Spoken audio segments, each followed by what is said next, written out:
Okay. I think we are all set. Ooh, let me plug my phone in, because my phone is gonna die. After I plug my phone in, we'll be all set. Alright.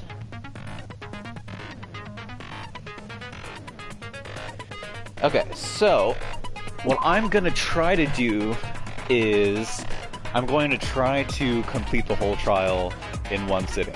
It should not be that hard, because it's also less tiring for me, because I don't have to read as much.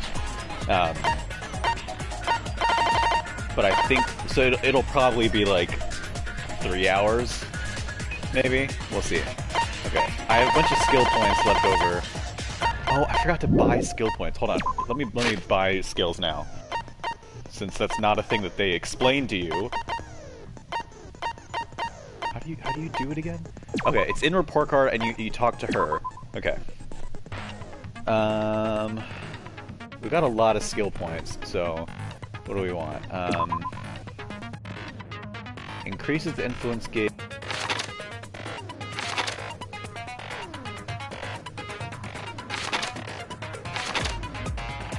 I would love something, since we have the points, I'd prefer to find something for the annoying sword section, or the rhythm section at the end. Sword section increases delay between firing truth bullets. Is rebuttal showdown the thing I don't like? I'm gonna get so much done. Workout time and laundry and cooking most productive during Danganronpa. Excellent. Panic talk action is the ending one. Focus gauge decreases at a slower rate.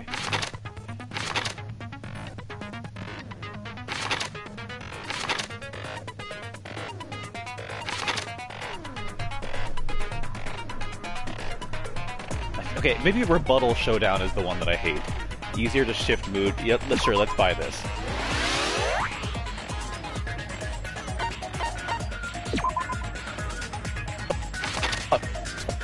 Rebuttal showdown is the one that I hate.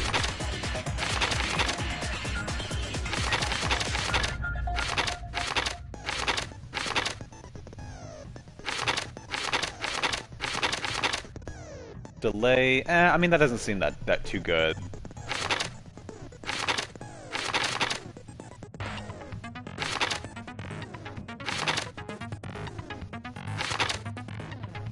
Slightly steadies your aim, Okay, is there anything for panic talk action? Allows you, no, we already did that.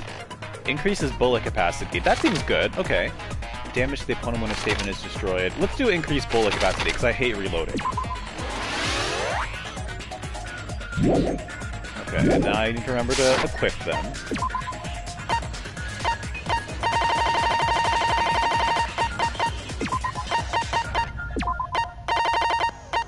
God, we have so much, like, excess skill point capacity.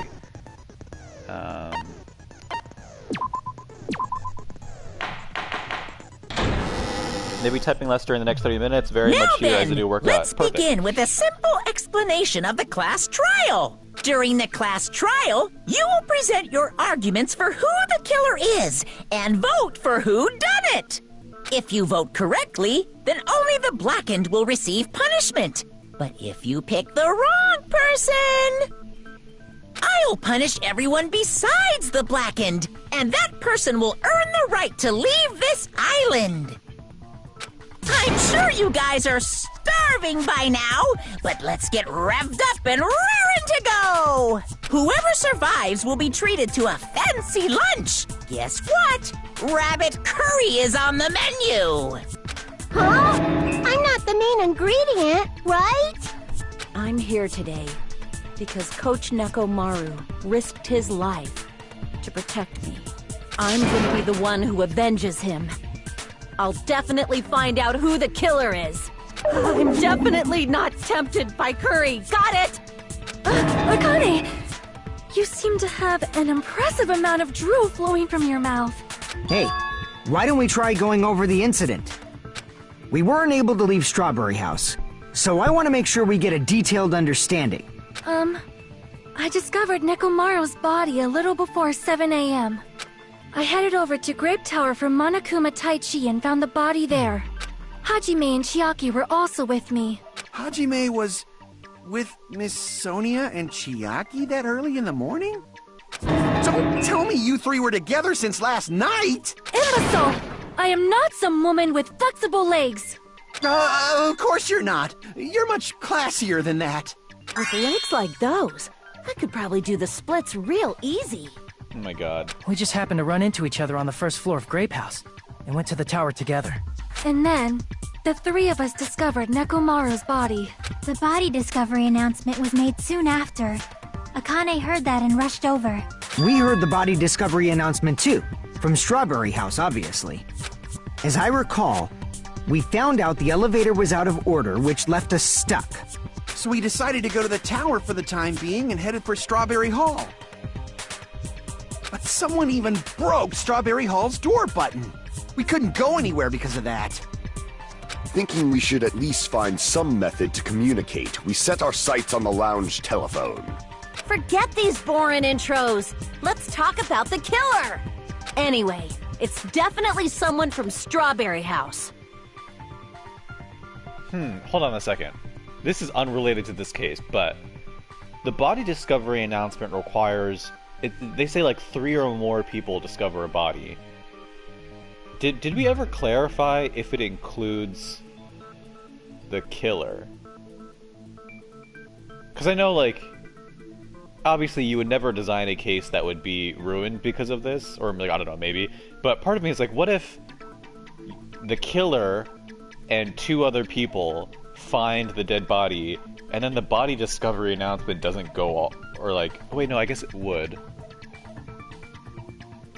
Well, okay, if it doesn't count the killer, yeah, so if the body discovery announcement does not count the killer as one of the 3 people who discovers the body, then the killer and 2 people find a body, and the body discovery announcement does not go off. Does that not signal, like, hey, 3 people who have not killed the body have not yet discovered it? Like, would that... there was a clarification at some point. I think it was the killer. The killer doesn't count. Okay, yeah. If the killer doesn't count, then interesting. I feel like it could potentially open up the killer to some questionable or some bad situations where, like, process of elimination. It's like one of the 3 of us had to have been the killer because the discovery announcement did not go off, and there's 3 people here. What do you mean, definitely?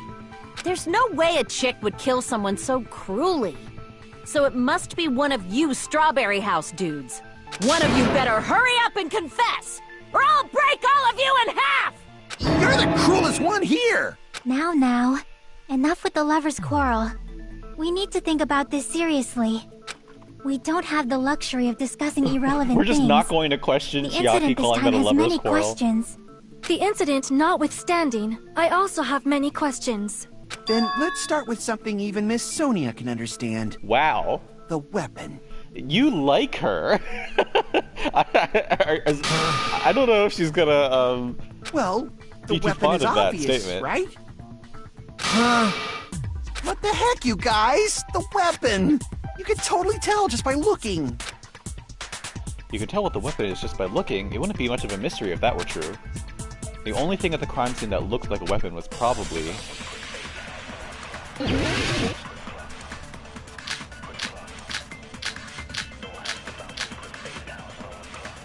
Okay, am I supposed to say what the obvious answer is, or am I supposed to say what...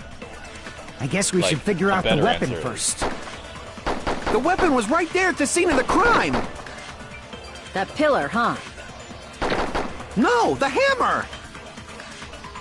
The killer used that hammer and beat the crap out of him! If it was unexpected, I suppose that is possible.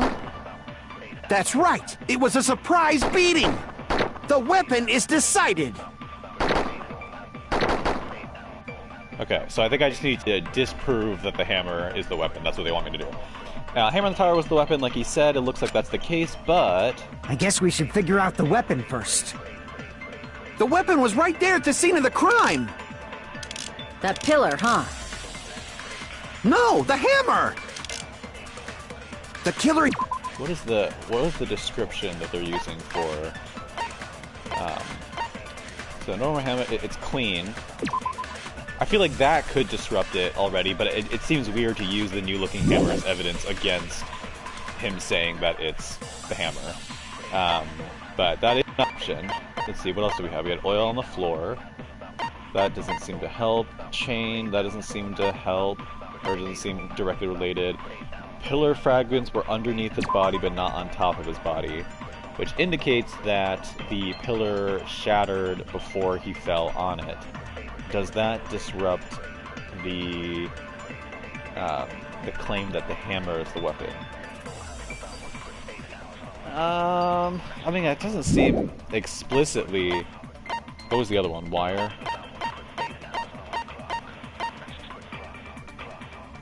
Body and left leg were tied to a metal wire. The tip of the wire was also tied into a loop. I'm gonna try the hammer first, because it says in the description, the hammer is completely clean, as if it were brand new. That seems like enough evidence that it's not the hammer, but watching when I use it, and he's gonna be like, why? I don't understand, it is Use the hammer. that hammer and beat the crap out of him! No, that's wrong! Oh, okay. No, that is what they're looking for.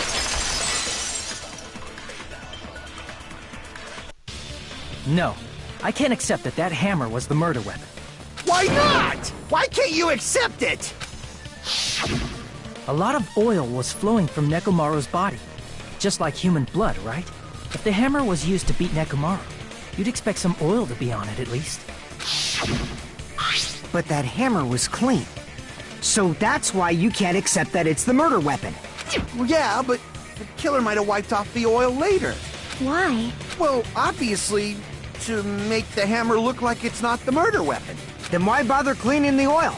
If they didn't want it to look suspicious, they would have discarded the hammer. You're pretty insightful, baby gangsta. Baby gangsta? Me? Baby Gangsta's my father. Just so you all know, I was trying to test you guys. I thought, maybe you guys mistook the hammer for the weapon or something. Seems that was a waste of time. Then what was the real weapon used to murder Nekomaru? That's the problem. There wasn't anything else at the crime scene that looked like a potential weapon. Then, how about we look at it from a different angle? If it doesn't have oil on it, it's not the weapon. So whatever has oil on it must be the weapon, right? The actual weapon has oil on it, but if it's something at the crime scene that had oil on it, not the hammer, Nekomaru's body, the broken pillar, the chain around the door. The broken pillar had blood on it. I see! Oil. The only thing with oil on it is that broken pillar. Then that pillar is the weapon! Coach Nekomaru got clobbered with that pillar! Nobody could withstand a blow from that pillar. Even if you used 100% of your muscle strength, it would be impossible to wield it as a weapon. Why? We tried to move it, right?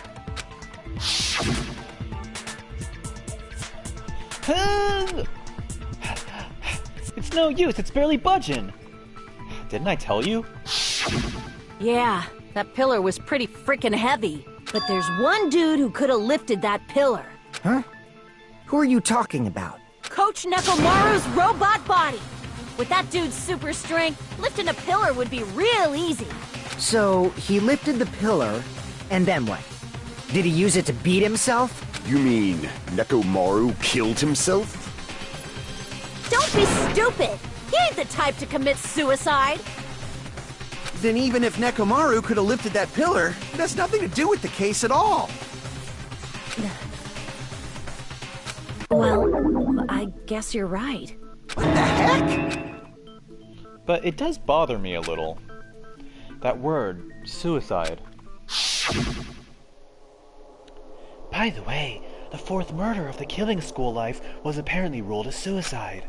Huh? No, that shouldn't matter. There's no way Nekomaru would commit suicide. But that's a problem. If it's not the pillar, then there's no other weapon we can think of.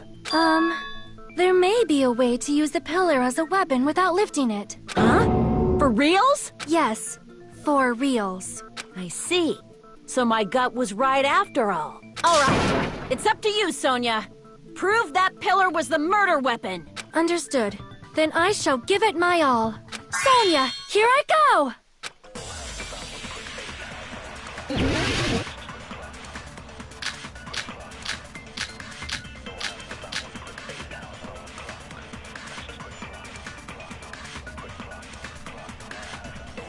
There's no need to lift that pillar.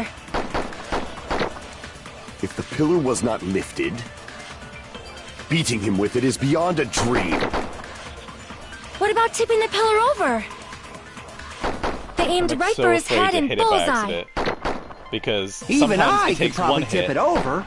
and sometimes it takes 2 hits. Considering the pillar's weight, it probably exerted a ton of force.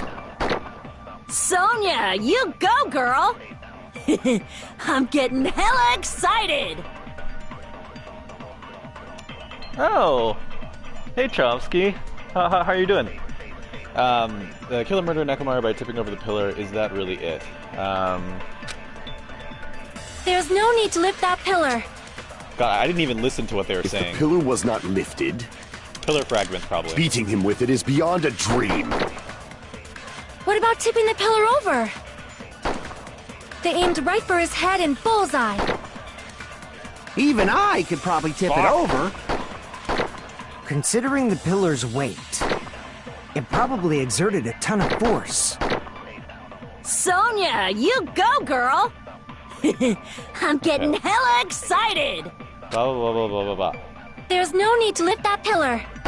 If the pillar was not lifted, beating him with it is beyond a dream. What about tipping the pillar over? They aimed right for his head and Maybe it's bullseye. tipping the pillar over. Yeah, because Even I could probably tip it over. the pillar didn't fall on Considering him. the pillar's weight, It's not the pillar's weight. That it doesn't. we probably can't exerted a contradict ton of force. that. So yeah, I think it's Sonia! Sonia's statement. I'm getting hella excited! There's no need to lift. If the pillar was beating him with it is beyond a dream. What about tipping the pillar over? No, that's wrong! I'm well. If Nekomaru was crushed by the pillar, Yeah, I'm doing well. there should have been fragments on top of his body. Went for a run this morning, and then I watched Luca on was it Tony Flicks? Yeah. Huh? Fragments? My friend's Plex server. The pillar fragments were scattered beneath Nekomaru's body, but there weren't any on top of his body. If the pillar had been tipped over and crushed him, the fragments should have been on top of his body instead. I briefly considered that too. But it's probably not what happened. I see.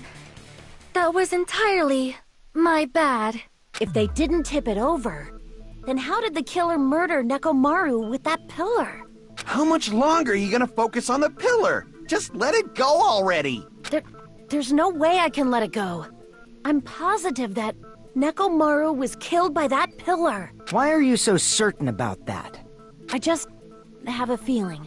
A feeling, huh? That's just your instincts. But we can't say for sure that that instinct is wrong, can we? Huh? There's another way to use that pillar to kill. You guys just haven't noticed it. Is that true? Then I shall ask you, what way is that? You guys, the same as usual. You're unable to clear a path to the future with your own powers, so you just stand there and falter. What a waste of talent. And you all intend to fight the Future Foundation? You make me laugh. Is this your golden boy, Lisa? You still like him? I mean, the internet likes Nagito for some reason. What did you say? Regardless, it's not like I want to die with the rest of you. So I guess I should lend a hand. Hey, Nagito, what the hell happened to you? How come you're not talking like a lunatic anymore? I've learned a valuable lesson. Ignorance is by far the greatest shame. Huh? What do you mean? Who cares? Just tell us how the pillar was used to kill. Well, first of all, the pillar itself is not enough. But when combined with a specific item, there's a way it could be possible.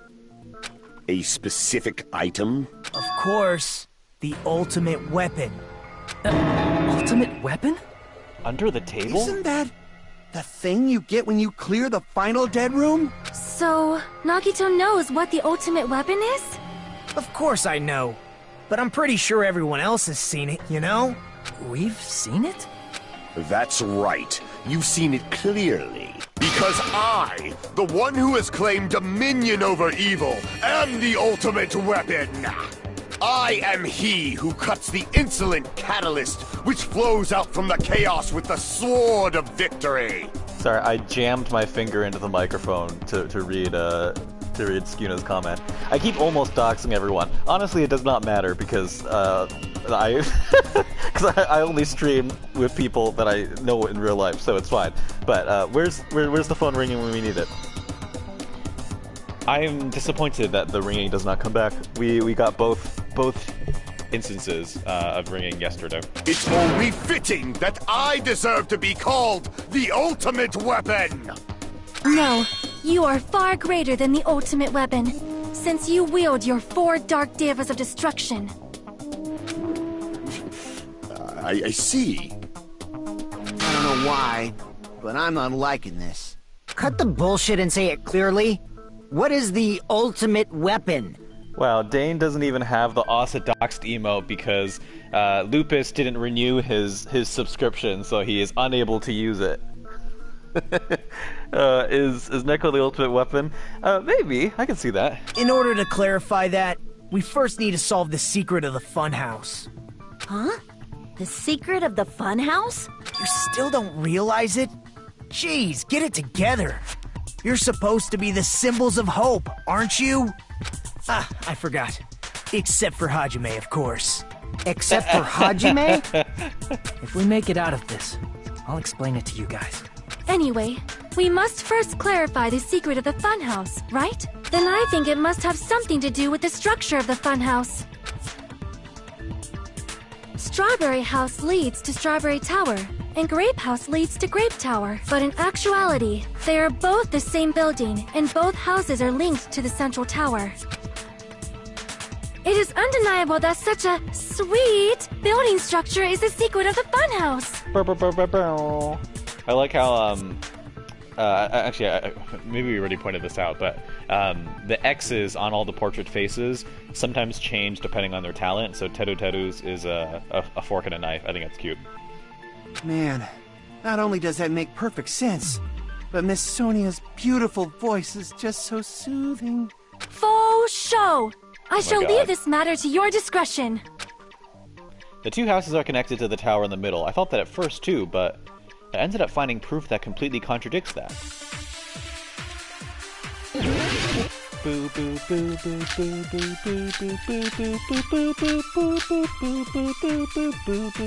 What's the strange feeling in the tower? That's In probably truth, it. Strawberry Tower and Grape Tower are actually the exact same place. Hold on, let me read the description of this.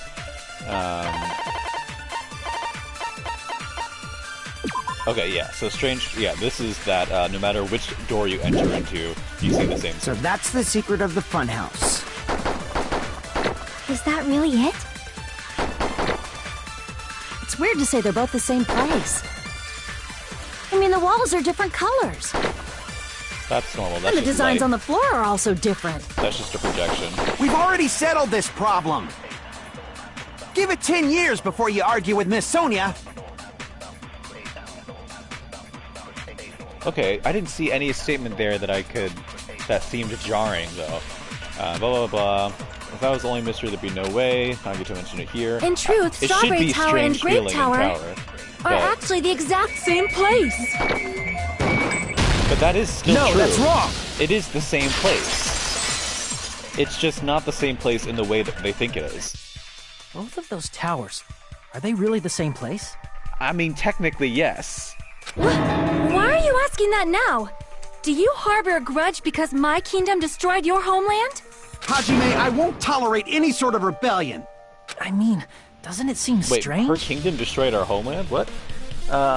This gives me Madoka Magica energy. I've actually never seen it. I think that's something that Dane has told me I need to watch.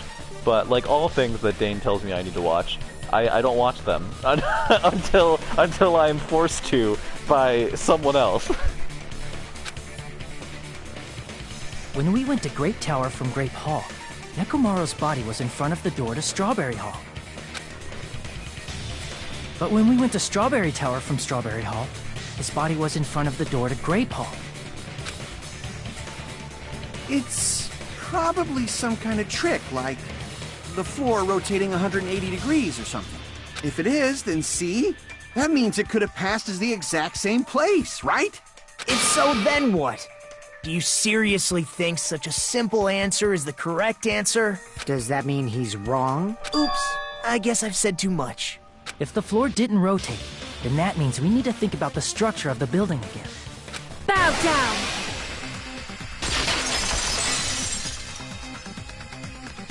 Then how about this? Somebody moved Nekomaru's body.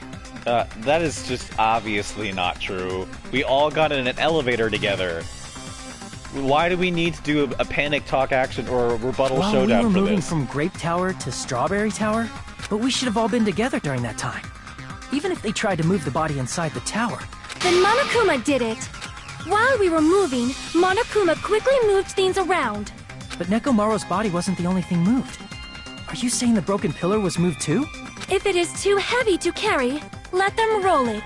Just like if there is no bread, let them eat cake.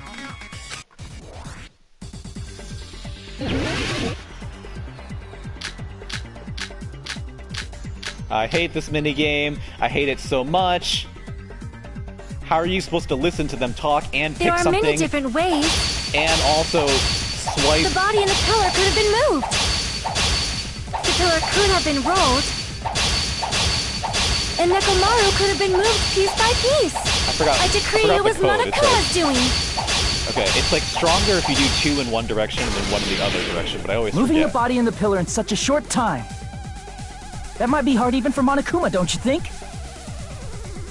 It seems you have forgotten. Monokuma is surprisingly wielding the power of the pillar of the body. He could have moved it all, easy as pie. Okay, see, that is a perfect encapsulation of why this minigame sucks. Because she's talking, so you're trying to listen to what she's saying. But you also have to swipe in the opposite direction at all times. But if you swipe in the opposite direction, she interrupts herself, so you can't hear what she's saying. So, but then you also have to pick the thing that contradicts what she's saying while she's talking, while you're interrupting her. And it's just a mess. Like, because now I like don't even really know what she said wrong.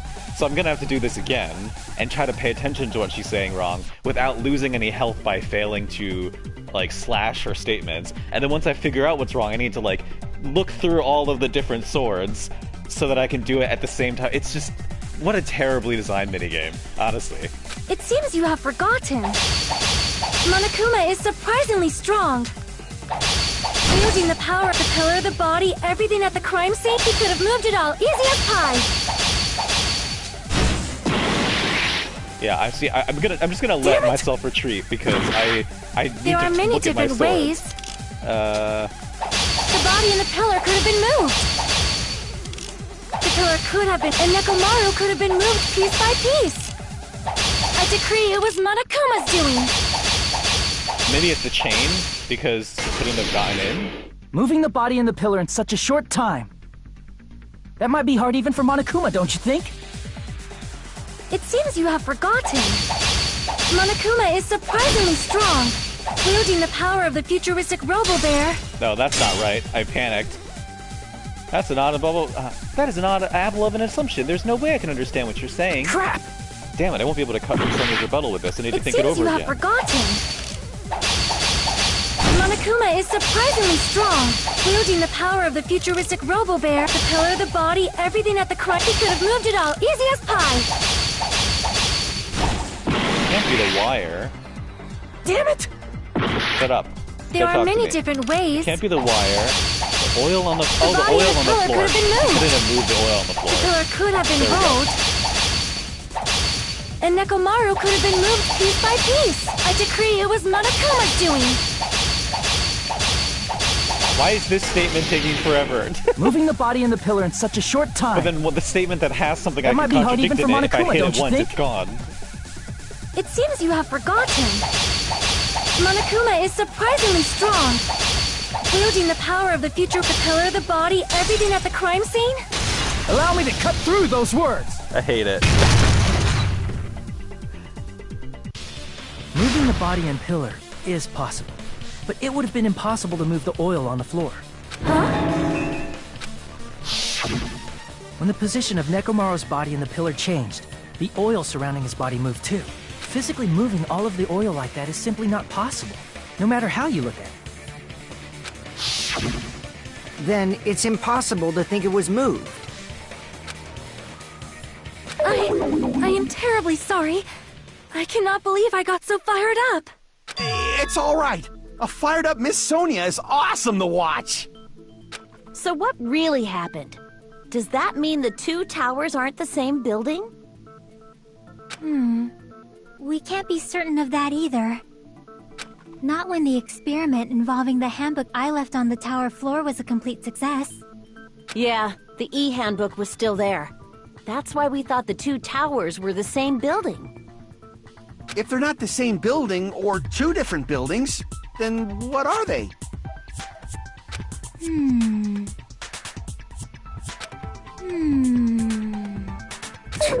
No idea, huh? The mystery ties into the secret of the funhouse. We don't have enough clues to solve that mystery. Then the only thing we can do is rely on the one person who has those clues. Hey, Nagito. I thought it would come to this. I knew my turn was coming up. Fine. I'll tell you guys a big hint that can help you solve the secret of the funhouse. Give us the answer, not a friggin' hint. But then it wouldn't mean anything. I need you guys to do this class trial properly. It's also important for me because it will help me determine something. Determine? Under the table? Is he talking about the traitor? If so, why did Nagito say that all of a sudden? Did something happen to him? But how do we know your hint is any Stop good? standing Nagito, It's Elisa. suspicious that you're the only one who knows it. I have a good reason for that. The reason I'm the only one who knows it is because I was the only one who performed the appropriate action. He performed the appropriate action in order to learn the secret. Could he be talking about tampering with the crime scene, Monokuma Taichi, the investigation at Strawberry House, the life-threatening game? I see! You're talking about the final dead room, right? You should You cosplay as cleared the Nagito. life-threatening game there and found something, didn't you? That's right. The hint is what I saw after I cleared it. In the depths of the final dead room, there was a hidden room surrounded by concrete. And there, a small conspicuous window waited, all by itself. From that window, I saw some very strange scenery. Strange scenery? Instead of explaining it, it might be faster just to show you. At an opportune time, I found a perfect camera in the final dead room. You took a picture? Yep. Nagito grinned creepily as he retrieved a small digital camera from his inner pocket. See? This is it. And as he said that, he showed us a peculiar picture. Let me explain it to you again. I took this picture on the first floor of Strawberry House, from the secret room within the final dead room. The first floor of Strawberry House. From the secret room within the final dead room. Yeah, take a picture now, take a picture now, hey!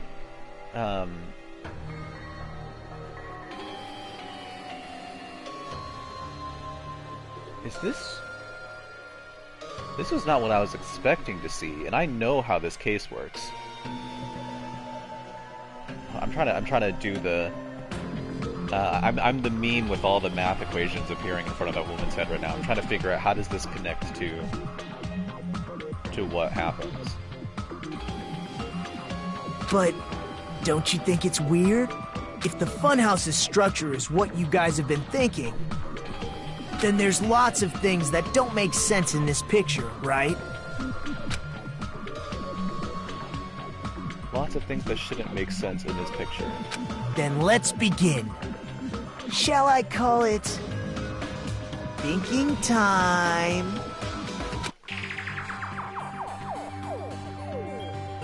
What doesn't make sense in this picture? That is a good question. Before we start the timer, let's think about this. I'm trying to not say what I know is the twist. But I'm trying to figure out how does that twist work with this photo. Because I think that's what they're trying to get at. So this was the first floor of Strawberry House.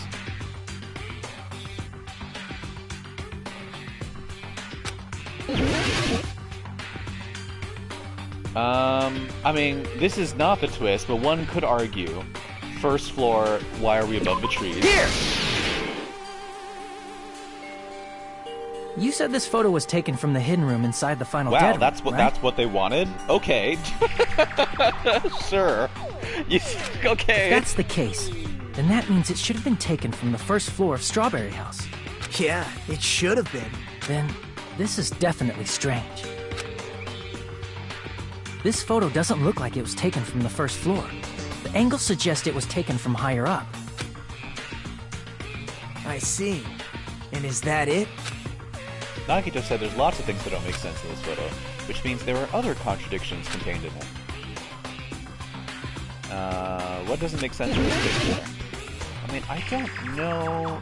This is not what I was expecting to see. What shape is strawberry? Maybe it's the tower. There's only one tower in this picture. That's what we've been thinking all along. Oh, I understand now. Okay, I get it. I get it now. That's the tower. I thought that was the, like Grape House or something. Here! There we go. They are revealing the twist right now. Okay. If the structure of the funhouse is what we thought it was, Grape House and Strawberry House should link to the tower in the middle, which means if you're viewing the tower from Strawberry House, you should see Grape House behind it. But in this photo, I don't see anything behind the tower. No shadow, no shape, no Grape House at all. That's right. Good call. In summary, this is the truth contained in this photo. The first floor of Strawberry House is located in a high area, and Grape House is not behind the tower. It's not? Are you saying that Grape House is merely an illusion spell cast by Monokuma's cursed eye? I am. From this point on, do your own thinking. Now that you've finally met the same requirements as me, if you guys are truly symbols of hope, you can easily solve a simple mystery like this. Right, so Grape is first story. Ooh, maybe. It might be possible for Hajime to solve it too, even though he's just a normal high school student. Even though he's a pleb with no talent. Despite the fact that you don't have a real talent, He really is gonna. you already know about the other clue. The other clue? Is he talking about that one time? Why, hello there, Hajime. Nagito, why are you here? Because I showed up. You showed up? How did you even come here? Maybe I teleported. You're referring to when you suddenly appeared on the second floor of Grape House, right? I'm asking you just to be safe. At the time, where do you think I came from? The top floor, right? Such sharp eyes. So you realized it already? Top floor. So the third floor? But the Monokuma archive should be the only room on the third floor of Grape House. What does it mean? Was that thing just now another hint at figuring out the mystery behind the funhouse's structure? The reason Nagito appeared from the third floor. Using the photos he took, I might be able to find the answer if I just think about it. Alright, let's do this. Let's pretend that we're on a surfboard.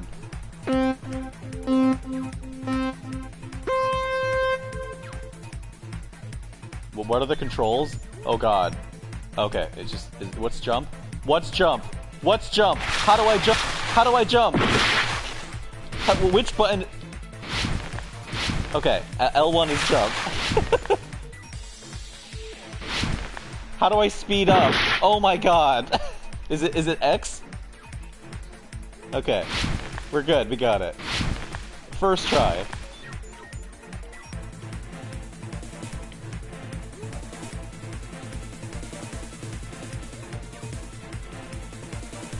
Oh Jesus. Oh Jesus.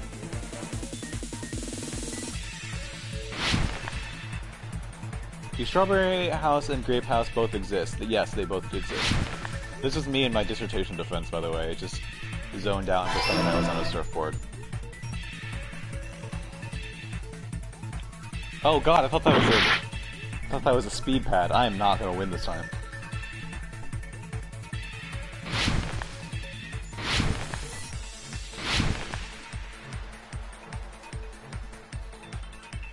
I would love if these things appeared a little bit further out.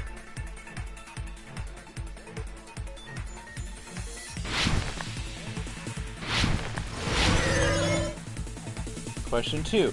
Are Strawberry House and Grape House the same building or two different buildings? They're the same building.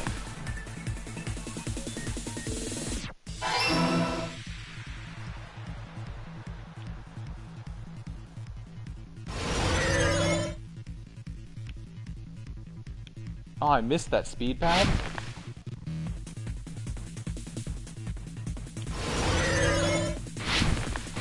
Oh my god, oh my god! Oh, we are definitely not winning in time.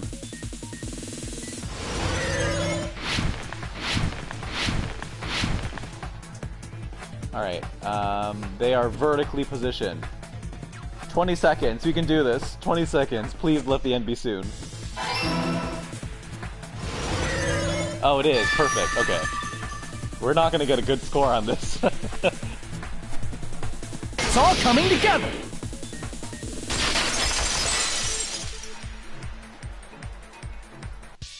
Got it. I know the secret of the funhouse. Then let me hear it. What kind of answer will you give, I wonder? In the picture Nagito took from Strawberry House, I didn't see Grape House at all. So where did Grape House go? There is only one possibility. It was in a position where it couldn't be seen from Strawberry House. Which means Strawberry House and Grape House are in the same building, but on different floors. Same building, different floors? Under the other funhouse? Then the two houses aren't two different 3-story buildings. They're actually one 6-story building? If you think about it like that, based on Nagito's picture, it's clear where Strawberry House is located. Where Strawberry House is located? Oh god, so he was on Strawberry House. Okay, so he's above. I see! On top of Grape House. That's where Strawberry House is located. Because of that, the photo taken from the first floor of Strawberry House was at a high angle. Altogether, this means the first floor of Strawberry House is also the 4th floor above Grape House. Oh, snap! I never expected that the two houses were connected vertically. But what about the shape of the building? The two houses were completely different shapes. Strawberry House is 4-sided, and Grape House is 6-sided, right? It never occurred to us that they were the same building because it was structured with two different shapes. A quadrilateral and a hexagon, overlaid atop each other to misdirect how we would perceive them. And it worked, didn't it? Disregarding the tower, we fully believed the two houses were two separate, distinct buildings. In order to conceal the unique design of the funhouse, Monokuma put us to sleep so we couldn't look at the outside of the building when he brought us to it. You've just been Kuma'd! Don't you think a building full of so many surprises totally deserves to be called a fun house? Then it's true? The building was really like that? That's right! Those two houses exist on different floors in the same building! Constructing a building like that on your own without my knowledge? How horrible! Then what about the towers? Are they arranged vertically just like the houses? Yeah, Strawberry Tower and Grape Tower should have also been different floors inside the same building. Just like Strawberry House was on top of Grape House, Strawberry Tower was also on top of Grape Tower. However, if they're different floors within the same building, why was Nekomaru's body in both places? Aw, your precious hammies don't know? But it's so simple. Alrighty then. I'll be the one who solves this mystery in a flash. Please watch me, Miss Sonia. Oh, I see. Do whatever you like. Oh, definitely make her watch me. I'm gonna stand out till she notices me. Is there an ice cream? Hold on a second.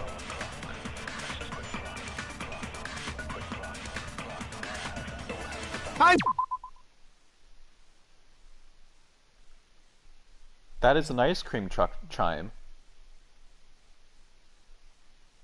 Why is there an ice cream truck? What is the temperature outside right now? I mean, it's not freezing, but okay, it's 58 outside. That's not like super cold or anything, but I don't think that's like ice cream weather. Also, it's super cloudy and foggy here right now. Who's eating ice cream? I'm gonna solve this mystery in a flash. Then hurry up, dumbass! One of the bodies in one of the towers was actually a dummy. You mean a fake body? Someone said, aren't dummies tasty? Nekomaru died with a mechanical body. It should be possible to construct a dummy from spare parts. You're magnificent, Gundam! No fair! You totally stole my spotlight! So which one was the fake body? Shut up! Just pick one of them! The dummy of Nekomaru's body existed. Does this mean the killer prepared it in advance? But is something like that even possible? I'm gonna solve this mystery in a flash! Then hurry up, dumbass! I mean, but One of the bodies in one of the towers the pillar is still there, was though. actually a dummy! You mean a fake body? Nekomaru died with a mechanical body. It should be possible to construct a dummy from spare parts. You're magnificent, Gundam! No fair! You totally stole my spotlight! So which one was the fake body? Shut up! Just pick one of them! Okay, so I could see this either being the strange feeling in the tower. Like, I don't think it's a spoiler for me to say what's actually happening now, because it should be clear that Kazuichi is wrong. So the floor is rotated to go up and down. So it could be strange feeling in the tower to say, no, it's not a dummy, because everything had to have been replicated to, including the pillar. That's just too complicated.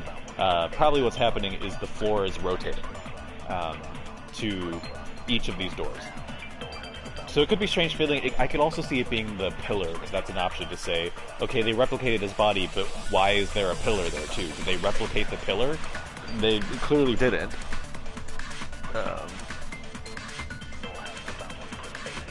When I worked at Dairy Queen, sometimes it felt like demand for ice cream was greater when it was cold out. Oh, interesting. I want chocolate chip dip ice cream and it's 40 degrees outside. Yeah, so Elisa is the reason why this ice cream truck is outside my door right now. Something like that even possible. Okay. I'm gonna solve this mystery in a flash! Then hurry up, dumbass! One of the bodies in one of the was actually a dummy! You mean a fake? Nekomaru died with a mechanical body. It's not a mechanical body. It should be possible to construct. You're magnificent! No fair! You So which one? Shut up! Just pick one of them! So we're contradicting dummy. So if we're contradicting dummy, I bet we're using the pillar to say, like, did they make a fake pillar? I'm gonna solve this mystery in a flash! Then hurry up, dumbass!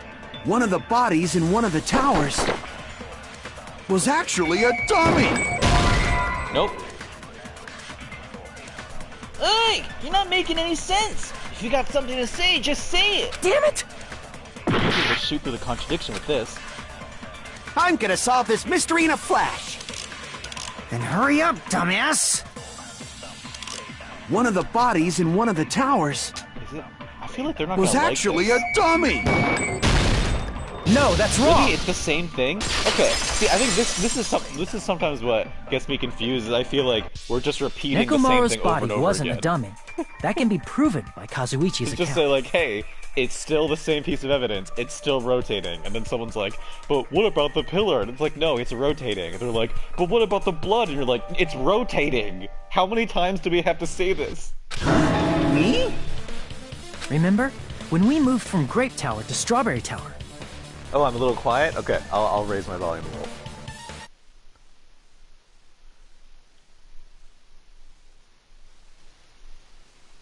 We thought the body had moved. And that's when you said...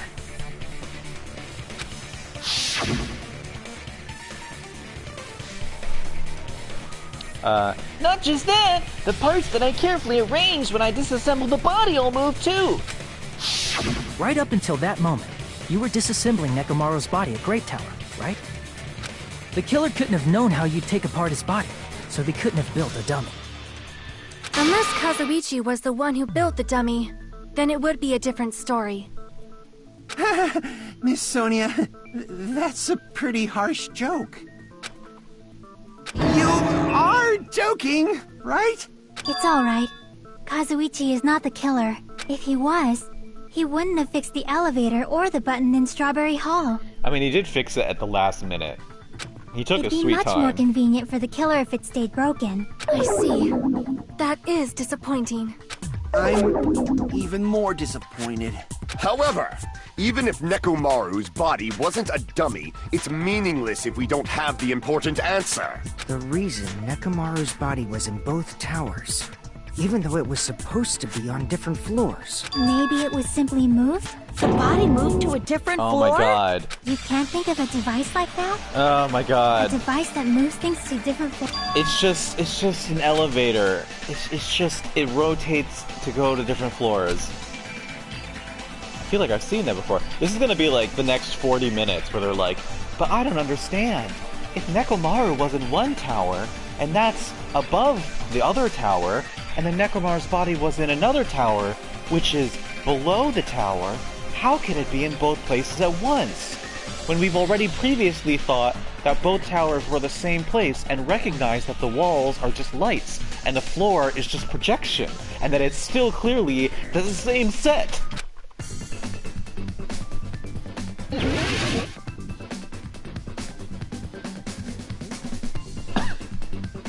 Oh god, what is the device that moves between floors?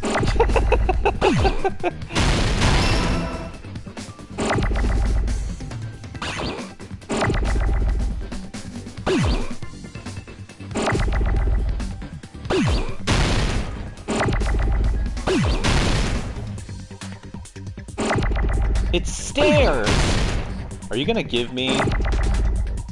Are you gonna give me an L? Thank you. Jesus. Oh my god, I have to get rid of this V because it's taking too long.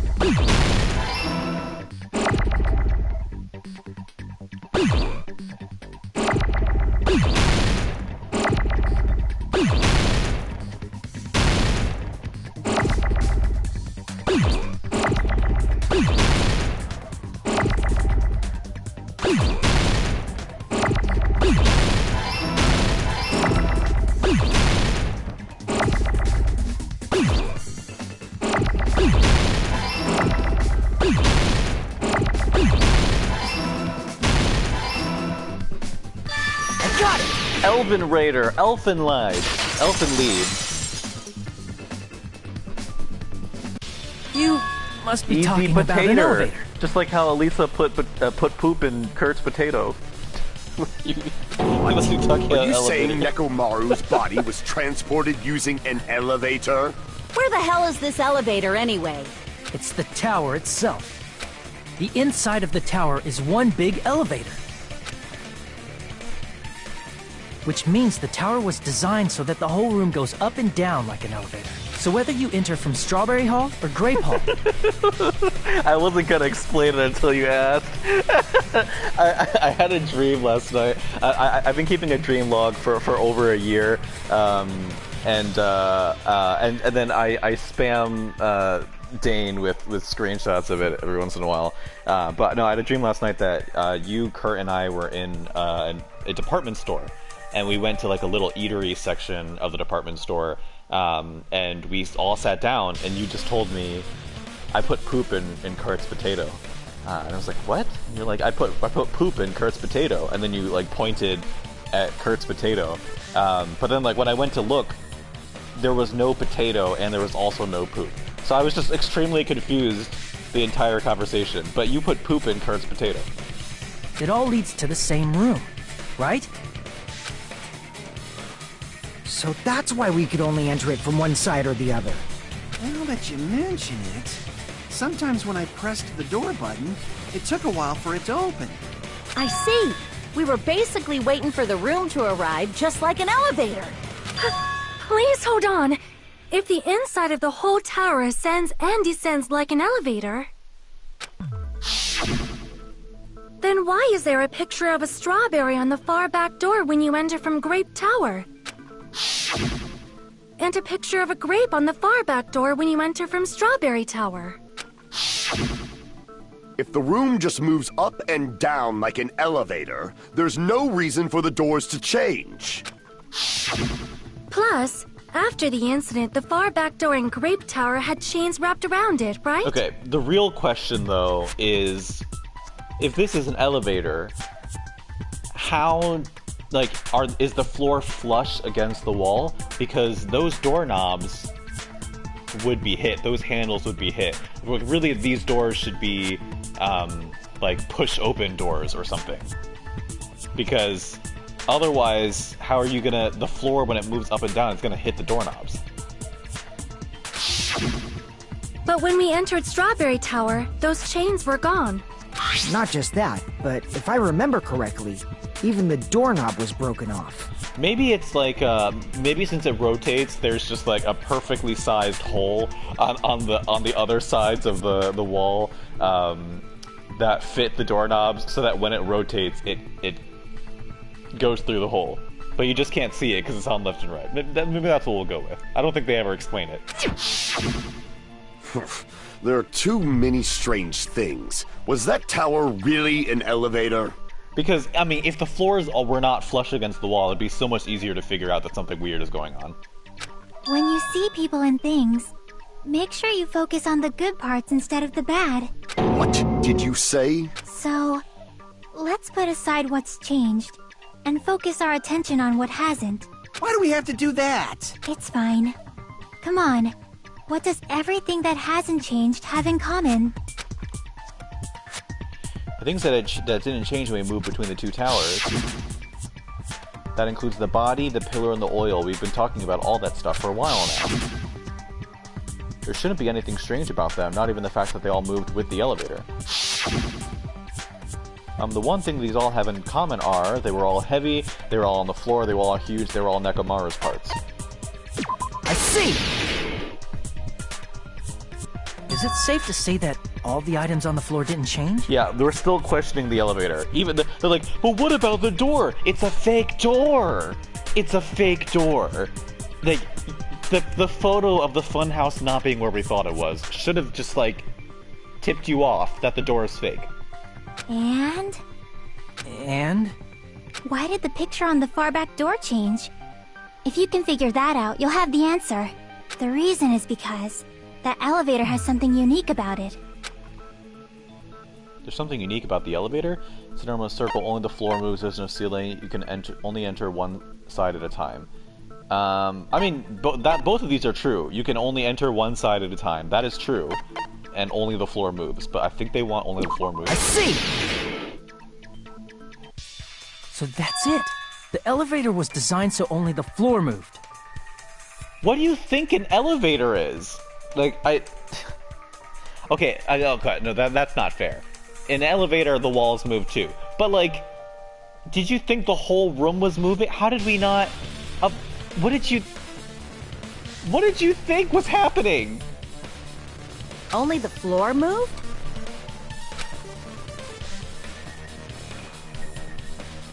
Which means the whole room wasn't an elevator, only the floor was. That's why we saw different doors in each tower. Which means on the first floor of Grape Tower, the door on the far back wall had a strawberry design. And on the fourth floor, which was Strawberry Tower, a different door on the far back wall had a grape design. Then, where do the different floors lead? Believe it or not, this is still one of my favorite games, and the best one in the franchise, in my opinion. But this fourth case is just exhausting, and also I want to say generally they lead outside, but they're probably just for show. The characters like to spend a lot of time talking about nothing. That is a fault of the series. Just for show? Why was something like that necessary? Because it's Monokuma. So we'd falsely believe that the doors were connected to where their picture signified. But if there was It was a grape on actually the very door, effective. then how come it doesn't Because of lead that, to the grape we building? totally misunderstood the building's structure. I don't get it. But I guess it means whoever designed this building had a totally twisted personality. Did you hear that, Monami? Don't blame this on me. Take responsibility for yourself. Then I'll take responsibility and gently caress you. Like, there's no way that's gonna happen. Stop with the tasteless jokes. I feel like the fourth case in every game is usually one of the most interesting, confusing, though. Yeah, I'd say fourth case in Danganronpa 1 is pretty good. Fourth case in Danganronpa V3... Which one is that? Don't tell me. Also, because... Don't tell Asa. So that one is the third one. And then the fourth case is... I'm drawing a blank on V3. That one's the second case. That one's the first case. That one's the third case. Oh no, the fourth case in V3 is a good one. Yeah, the fourth case in V3, that is a good case. Yeah, that's a good case. But this fourth case is terrible. By the way, what does the chain on the far back door in Grape Tower mean? It was probably wrapped there by the killer to keep us as far from Strawberry Tower as possible. Why? Because of that chain. You guys thought you couldn't enter there, right? Like you said, I could probably use these parts to repair the button, but... Seriously, hold on. Even if you do repair the button, what's going to happen to the chain on the other side of the door? Chain? The door that leads to Strawberry Hall has a chain wrapped around the doorknob. Even if you fix the button on the Strawberry Hall side, the door won't open as long as that chain is there. You don't need to worry about that at all. Huh? The killer destroyed the Strawberry Hall button, so we'd stay away from Strawberry Tower. This one's frustrating for sure, but I feel like there's a consistent vibe to each game's fourth case. Yeah, I would agree with that. I feel like the fourth case of each game is when they try something radically new. They're like, alright, you have been playing this game now for a sufficient amount of time, we don't want you to get bored. Let's just like throw you a weird curveball. Everything was done to tamper with the evidence, so we wouldn't find out about the secret of the funhouse. And don't worry, also, that is not a spoiler for like the like anything that happens in the case. It's just similarly to like this case, you're just in a completely different set of rules than before. The appearance of a body in the tower would contradict what we thought we knew about the building. In that situation, if we'd gone to Strawberry Tower, we'd have seen that contradiction firsthand. We are still talking about the elevator. This case honestly wouldn't be that bad if they just like got over the elevator. Discovered the truth. The truth that the two houses and the two towers are actually one complete vertical building. Yes, we know that. We know that the two houses and the two towers are one building. The killer wanted to keep us from learning that. That's why they made us stay away from Strawberry Tower. They destroyed the button and wrapped a chain around the door just for that? Yes. Now can we talk about alibis? Would it really have inconvenienced the killer if we learned the true structure of the building? Yes. Now it can would we have talk been a about major alibis? inconvenience. After all, this funhouse is strongly connected to the ultimate weapon that killed Nekomaru. Hold on. You're progressing much too quickly. No, we There's are still a progressing contradiction much too concerning slowly. the building structure. What a pain. It's fine already. Gundam, please proceed. You said earlier that Strawberry House and Grape House are connected vertically, right? If so, how does the contact elevator supposedly transport us from one house to the other? I see. Now that you mention it, I completely forgot about that matter. If that elevator moves vertically, then when your back is facing the elevator, both towers should be on the same side. But does this reflect reality? Inside Grape House, Grape Hall is on your right when your back is to the elevator. And inside Strawberry House, Strawberry Hall is on your left when which means the houses are on exact opposite sides of the tower. Answer me, fiend! What does this mean? What does this mean? What does this mean? I agree, what does this mean? If the two houses are connected vertically, the position of the tower should be on the same... Like, basically what this is someone who designed this case was, like, really fucking proud of this funhouse idea, and we're like, we are going to get you to think about all of the different logistics of how this worked. So when my back is facing the elevator in Strawberry House, the tower's on my left. How can I break through this contradiction? Get this, maybe the elevator was not moving vertically, or wasn't only moving vertically.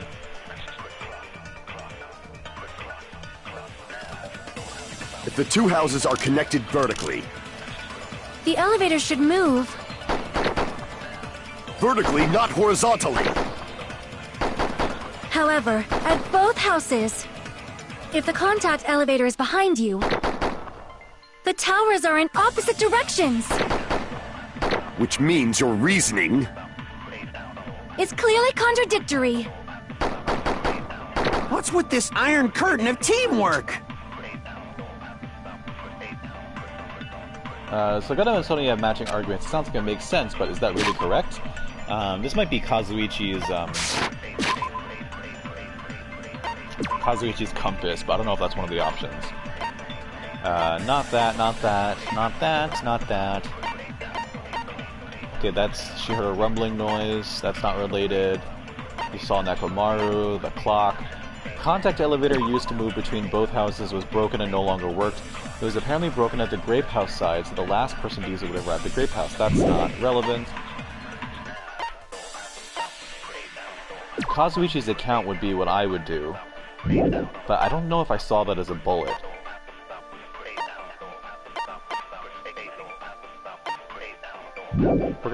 We're gonna see if it's one of the bullets. It should be. If the two houses are connected vertically... Okay. The elevator should move. Vertically, not horizontally. No, that's wrong!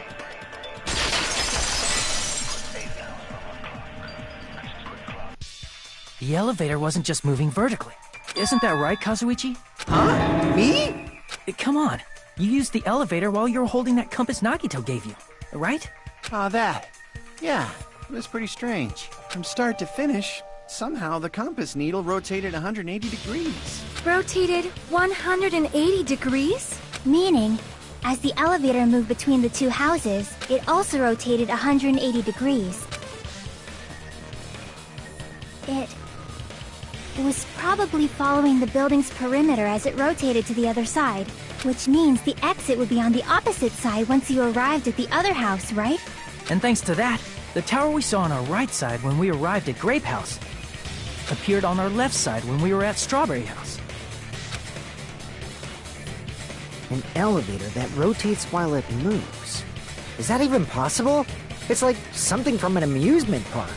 Or a fun house. Well, a funhouse is an amusement park attraction, you know. And since the building doesn't really need to be structurally practical, it makes for some splendid fun. That's not splendid at all. You're inhuman. You say I'm inhuman, but I'm just a bear. So I was never human to begin with. I'm different from these lowly humans. Honestly, I should have done Monokuma's theme for the EP. I feel like there's a lot of fun sounds there. That would be fun to recreate. So we're done with the secret of the funhouse, right? Then let's start talking about the important stuff. Oh, thank God. What's the ultimate weapon that killed Nekomaru? And how'd they combine it with the pillar? Huh? You still don't know what the ultimate weapon is yet? It's what I found at the Octagon, you know. What is the Octagon? I haven't heard about that yet. Oh my... I can't believe I have to explain that now. I'm slowly becoming Nagito. As long as you know what an Octagon means, you can solve this simple mystery easily. What an octagon means? An octagon is a four-sided shape. I see!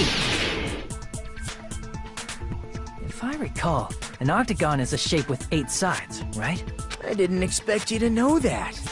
For a substitute reserve course student, you're quite knowledgeable. I guess I should continue listening. Where is the place befitting of the name Octagon? The place befitting of the name Octagon, it's probably... I actually don't remember this. The place befitting of the name Octagon. Huh. So this is... what was this? This is a hexagon? This is a rectangular prism.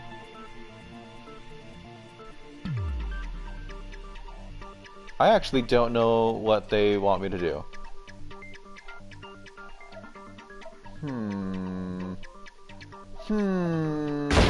Oh god, I didn't really realize there was a timer. My mistake. Don't tell me you've totally given up on thinking and we're doing something else. That's absolutely what happened. Otherwise, there's no way you'd reach the time limit for such an easy problem. Well, I'm a reserve class student. Damn it, what the hell am I doing? I need to hurry up and think it over one more time. The place befitting of the name Octagon, it's probably...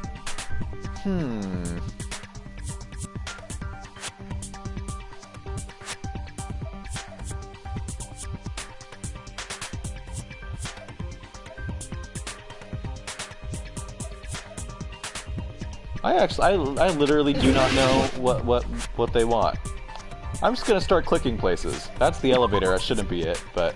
Elevator's the Octagon? Why? Crap! Everyone's starting. Looks like I just made a fool of myself. Alright, get ready to lose all of our health. Is it like the intersection between the two areas? It is. Okay, thank God. You're talking about the secret room surrounded by concrete in the depths of the final dead room. Why Where is was that that place on the the map? Octagon? Okay, yeah, I knew that was the Octagon, but like, why? That's not on the map. You know how the 4-sided strawberry house is on top of the 6-sided grape house? Okay, so it was a weird intersection of shapes then. If you cut a 4-sided shape out of a 6-sided one, Oh my you God. get 8 edges. It becomes an 8-sided shape. Okay, sure. But in that image, you don't get to see it from... like, I was assuming the rectangle was flush against the other side of the door, of the wall as well. So that, yeah, That's basically the gist of it. The true identity of the Octagon is that secret room in the depths of the final dead room. In actuality, that place contained various weapons. Then the ultimate weapon was there too? That's a little different. I learned the true identity of the ultimate weapon at the Octagon. Learned? The true identity of the ultimate weapon is the funhouse. Which means the killer used the building structure as their weapon and killed Nekomaru. Like me, the killer probably realized the secret of the funhouse from the scenery. And then thought of a way to kill making use of the building structure. The funhouse itself is the weapon, so they killed using the building structure? That's why the killer tried to keep us from learning the mystery of the building. But more importantly, using the building itself as a weapon? Such a spectacular crime. It truly deserves to be called the ultimate weapon. The funhouse is the true identity of the ultimate weapon.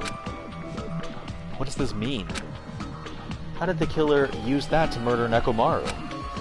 And who is the killer who did that? I don't know, that's a great question that we could have been asking like 9 years ago. Okay, we are at the halfway point though.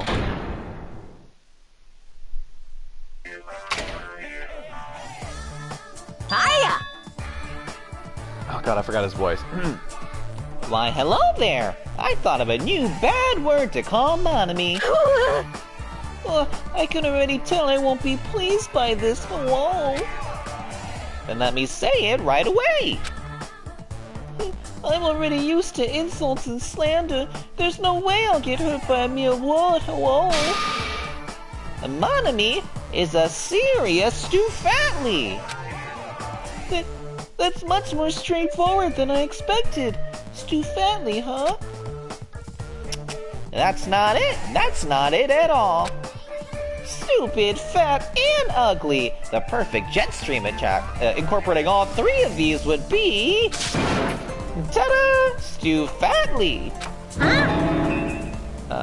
Hello, there's a fat hidden in there. That's the only word that's there in its entirety, and you didn't pick that up? Okay, everyone, all together now. Monami is a serious Stufatly. They voiced that? They decided that this line was important enough for them to voice?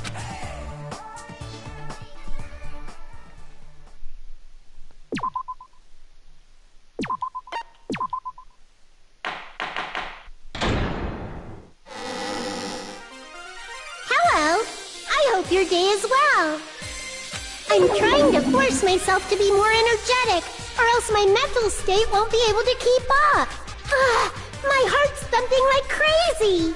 I might as well have a laid-back, so what attitude and go ahead with high energy. Yeehaw! But be careful that your batteries don't run out for various reasons. Their belly buttons disturb you. And just like I say each time, don't forget to say it frequently. Yeah, they're kind of aggressive belly buttons.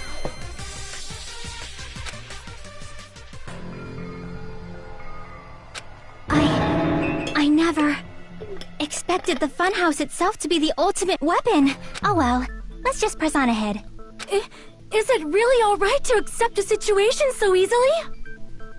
Do you all think that you've figured out what happened already, for those of you who haven't played it? Dane, shut up! Shut up, Dane! You're not allowed to talk. I mean, that's not what's important. The thing that's really important is the killer who used the building structure. Like, who's Nekomaru's murderer?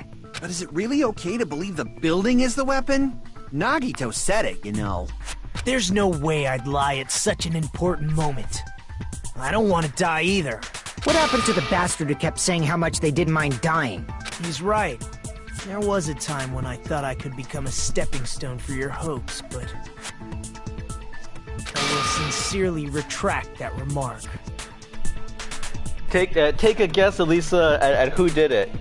Even if you don't know what happened, just a random shot in the dark. Who's the murderer? Retract? I'm disappointed too, you know. If this was a murder for the sake of hope, I'd happily sacrifice myself. You say such falsehoods, per usual. There is no such thing as murder for the sake of hope. Murder is simply murder. Forcibly sacrificing others for one's own desires. Even one as diabolical as I would avoid such actions. I see. It's fine. Let's just leave him alone and find out who killed Coach Nekomaru as fast as we can. Just so you know, it's not like I'm getting hungry or anything, you know. Akane! You were drooling waterfalls? Nagito. As usual, I can't tell what he's thinking. I have no idea if he's serious or not. Anyway, if the killer used the building structure, why don't we think about how they used it? How they killed Nekomaru. Akane or Gundam or suicide. It might be better if we clarify the cause of death first, don't you think? Nekomaru's cause of death, huh? He was horribly damaged, as if he was beaten senseless with a blunt object, but if he was beaten with a blunt object, it wouldn't be a kill that utilized the building structure. I wonder what could possibly have killed him, knowing that we have an elevator. I see! That's it. I think he might have died from falling. Died from falling? If the funhouse's secret is that it's a structure where both towers and houses are vertically connected, then the killer made use of its height and caused Nekomaru to die from falling. Are you saying they pushed him off? Where'd they push him off from? That I don't know yet. Don't just make things up when you don't know the method. Don't just stand there with your Where in mouth that full of building teeth. would you even be able to push someone off in the first place? It might be possible in the tower. You could push him off the 4th floor when the elevator is on the 1st floor. Did you forget how the elevator functions? When it's on the 1st floor, the door on the 4th floor won't open. Saying he died from falling is truly incorrect. You should burn in the flames of hell. But my gut is going crazy right now. If Nekomaru died from falling, where did the killer shove Nekomaru from? If I'm going to reach the truth behind this incident, I need to solve that mystery next.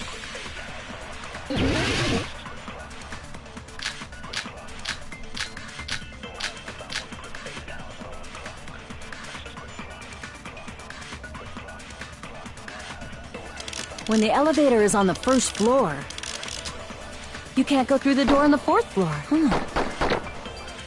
It'd be impossible to shove off the victim from up there. Then, how I'm about so bad at this? shooting that. After locking Mekamaru inside the elevator, they moved the elevator from the 4th floor to the 1st floor and made use of the drop. Hold on, did you forget the elevator has a sensor? Oh, it's great. As long as there's a moving object inside, Good night button. the other door won't open. Which means the elevator wouldn't have moved either. That must be the threshold Oh of that god, elevator. I just lost so much time because I hit that thing 3 times and it's 22 seconds each. When the elevator is on, you can't go through the door. It'd be impossible. Then, after locking they moved the elevator from the and made use of the drop. Hold on, did you forget the elevator has a sensor? As long as there's a moving object inside. No, that's wrong!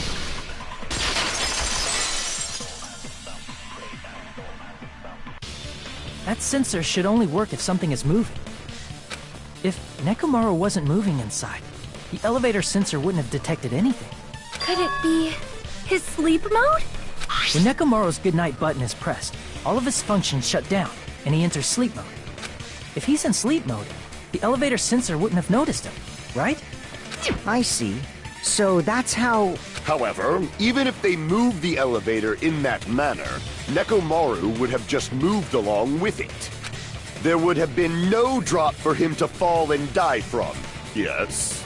That's what I was about to explain before Kazuichi interrupted me. Silence, pest! Now you're calling me a pest? A way to create the drop inside the elevator while Nekomaru is still in it. Chiaki seems to have an idea, but what way could that be?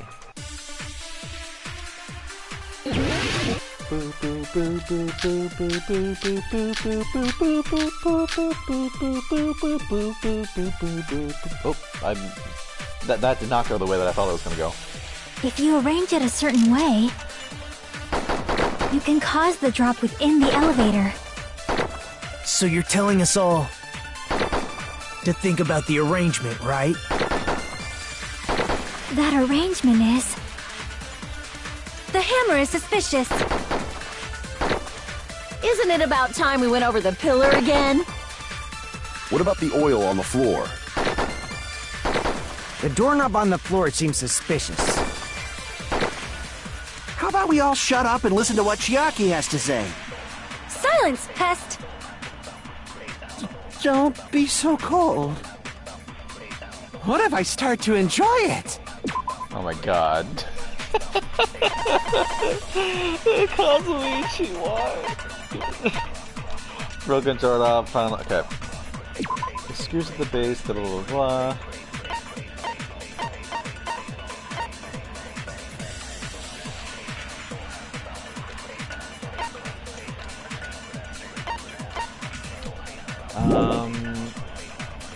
What does she want us to say? Does she want us to agree If she wants to agree...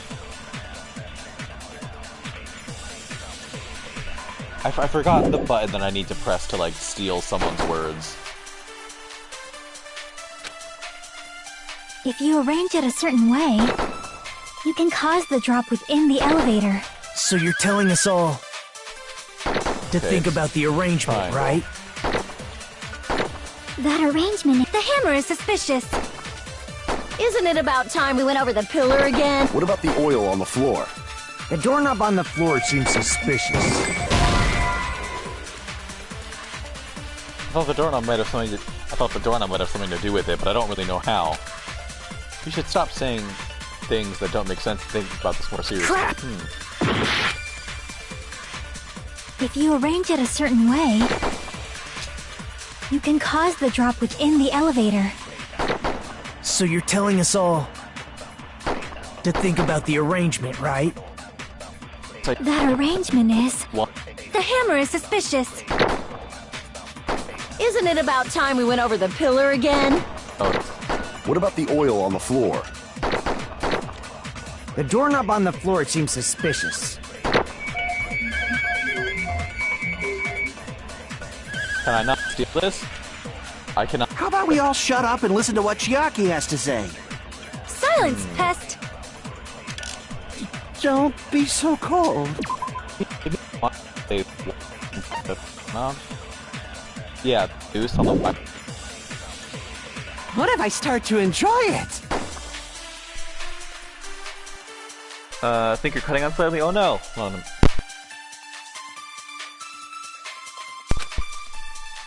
If you arrange it a certain way, you can cause the drop within the elevator. No, but I'm not disagreeing with her. I'm agreeing with her. Even Hajime's not listening to me. How 100 mega shocking. I'm serious though. There's a way to create the difference in elevator. Okay, maybe I'm If you supposed to arrange it steal a her certain words. way, you can cause the drop within the elevator. So you're telling to think about the arrangement. That arrangement... The hammer is suspicious. Isn't it about time? What about the oil on the floor? The doorknob on the floor seems suspicious. Nope, that's not what they want either. If you arrange it a certain way, you can cause the drop within the elevator. So you're telling us all to think about the arrangement, right? That arrangement is... The hammer is suspicious. Did I try wire Isn't with it about what time- Rico What about was the saying oil it? on the... The doorknob on the floor seems suspicious. Okay. I agree with that.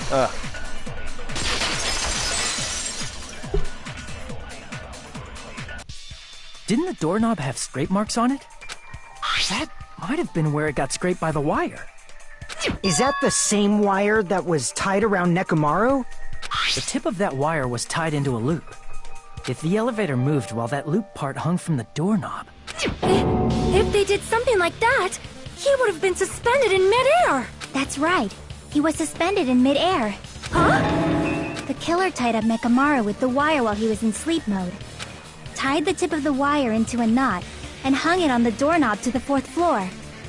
With that, they moved the elevator from the 4th floor to the 1st floor of Grape Tower. And suspended Mekamaru in midair. That's right! He was so well hung! Kinda like... You better not finish that sentence. Oh my god. The killer took advantage of the elevator's unique feature. Only the floor moves. By doing that, they created a drop so Nekomaru could fall to his death. I should go get matcha in like 45 minutes, FYI. Yep, that sounds good. Too easy. Who was Monokuma talking about? Who was well hung? So what if they created a drop? There's no but way in you a- can make him fall and die with just that. In the anime and in some of the like official art, they have a tendency to draw Nekomaru with an extremely large bulge. But maybe he was talking about someone else too. Why? If Nekomaru is suspended in midair like that, then how do you get him to fall? Because if he's suspended in midair, he won't die if he doesn't actually fall. Why, at least for the minigame.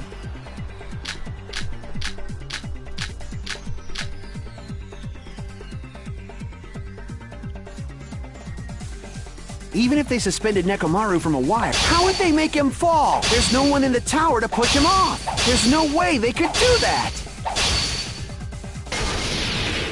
It doesn't mean someone had to push him off. It's possible that he fell on his own. What?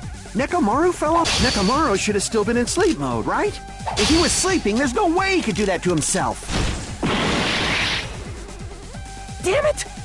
I was overcome. He's gonna go back to the original Even topic. if they suspended Nekomaru from a wire, how would they make him fall? There's no one in the tower to push. There's no way they could do that. It doesn't mean someone had to push him off. It's possible that he... What? Nekomaru fell on his own? Hey, what the hell are you even saying? I'm not the type of coward who get thrown off by a messed up remark like that. Crap! I mean, that was correct, though. What? I guess you just want me to use it different. Nekomaru should have still been in sleep mode, right?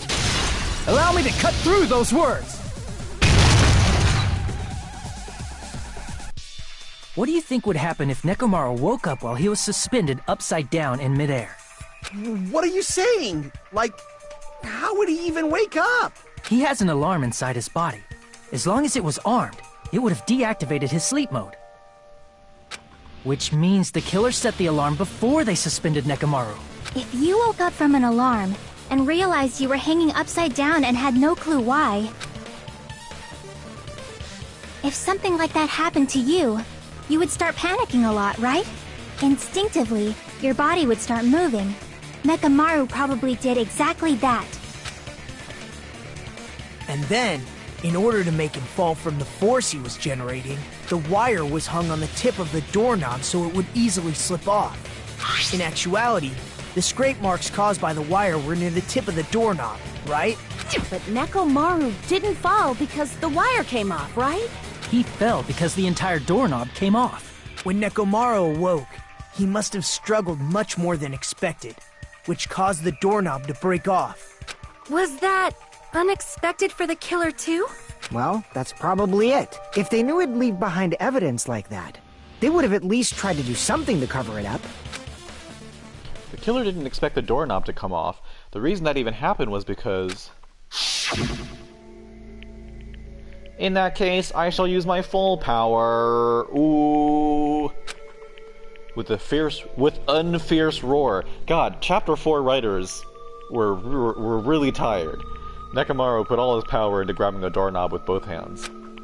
But, clatter, clatter, clatter, clatter, clatter. Heh heh heh, not yet. Here comes the incredible strength of 1 million horsepower. Gwah! But wait, isn't it creaking? If you break off the doorknob, we'll be stuck in here. If that's really what it was, then that's the clue Nekomaru left for us to find. I see. So that's how Nekomaru fell to his death. Do you finally understand now? Yeah. It appears it's just as Miss Sonia said. I'm just a pest. No, I'm not just a pest. I'm a total fucking pig. Isn't that right, Miss Sonia? If I'm a fucking pig, you can say so! Oh my god. No, I believe you gave your all. Hey! Why aren't you teasing me anymore? This guy, he gets off on this! So thanks to that alarm, Nekomaru ended up falling while he was still hanging upside down. That doesn't mean he just crashed straight into the floor. Of course, you know that too, right? It doesn't mean Nekomaru crashed straight into the floor. The moment Nekomaru fell to the floor, the only thing I can think of that happened to him was he collided with the pillar, the wire got loose, cola came out of his eyes, he ran out of battery. We gotta say cola came out of his eyes. The moment Nekomaru hit the floor, cola came out of his eyes. That's what happened, right? Cola? It wasn't rooibos tea? Wait, who friggin' cares? That's totally not it anyway. Crap! For Hane to react so strongly, it looked like that was a very wrong answer. I see!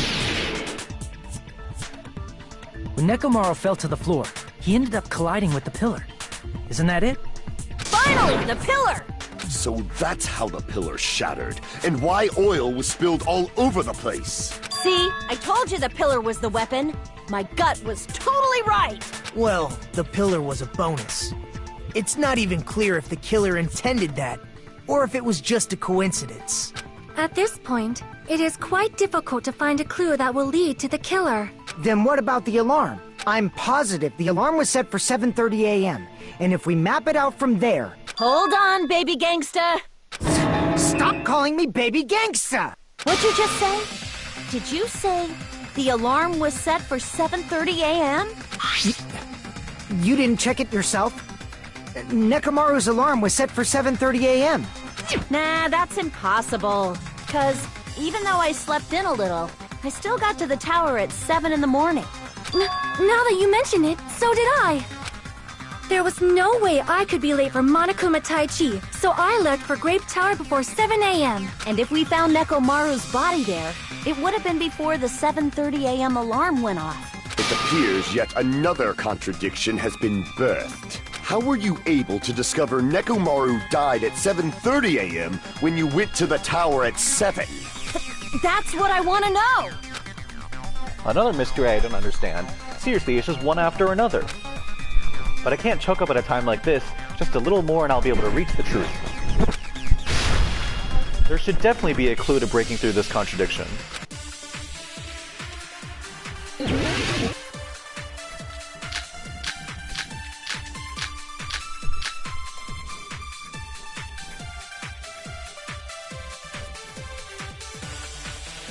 We headed for Grape Tower before 7 a.m., I am certain.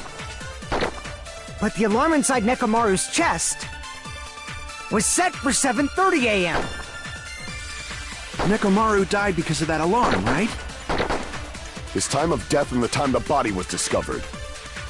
One of those must be an illusion. The killer probably did some tampering. They probably messed with the clock inside Nekomaru's chest. That's gotta be it! Alarm that caused Nekomaru's death, blah blah blah blah blah. So the contradiction is that We headed for Grape his Tower. clock was more accurate. Before 7 a.m., I am certain. On a wall clock or Fuyuhiko's account, what are those? What are the descriptions? Bar 30, the blah blah blah blah blah. Nagito didn't hear it. Fuyuhiko's account saw him walking toward the first floor. That doesn't contradict it. What else is there? But the alarm inside Nekomaru's chest... Radio clock. Oh yeah, this is his clock. So this is the one that says that his clock is more accurate. So let's just double check this description. Clock in Nekomaru's chest receives weight arrays at fixed intervals, automatically adjusts itself. It's the most amazingly precise clock that can't be tampered with. There we go. was set for 7:30. Nekomaru died. His time of death and the time... One of those must be... The killer probably did some tampering. They probably messed with the clock inside Nekomaru. No, that's wrong!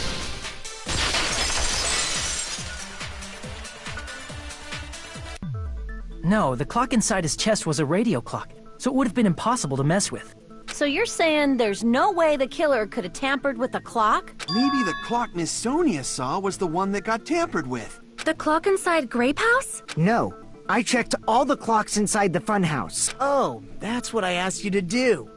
So you really listened to me and checked all the clocks. And because of that, I can confidently declare that all the clocks had the same time displayed. If there's no possibility that the time was tampered with, then we must doubt that human's testimony. Please believe me, we are not lying. Then maybe it's a misunderstanding? I never misunderstand. I'll crush you into dog food. This time-related contradiction, I don't think I should doubt the testimonies. I should doubt the clock. There's no mistake that something was done, but what was it? There's only 2 clocks. They just changed 2 clocks. If I focus and think, I should be able to find the answer to that mystery.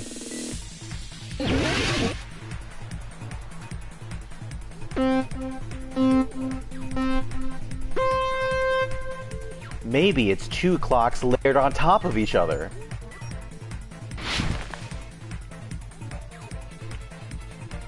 Oh shit, I thought I jumped.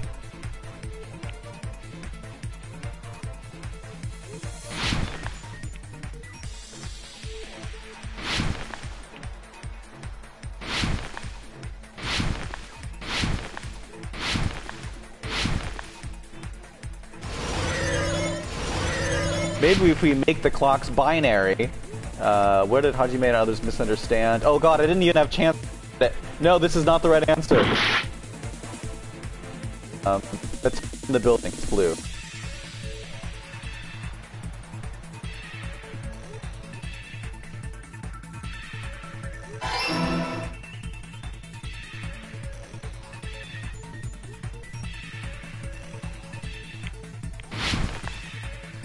Fuck! Oh, my audio's cutting out.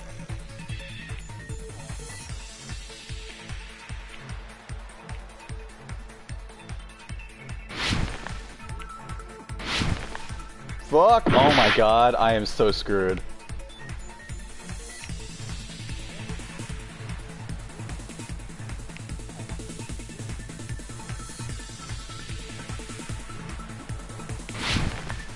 Oh my god. Listen, I don't play video games because I'm good at them.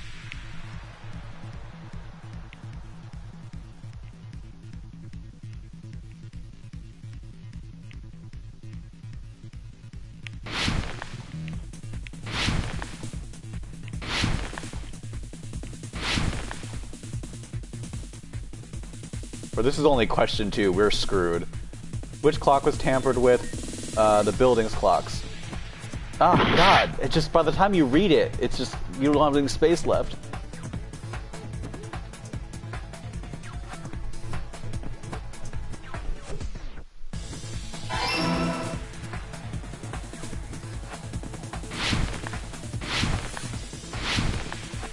What? Oh, it's because the time ran out, that's why. Blah, blah, blah, blah. We're gonna try this again.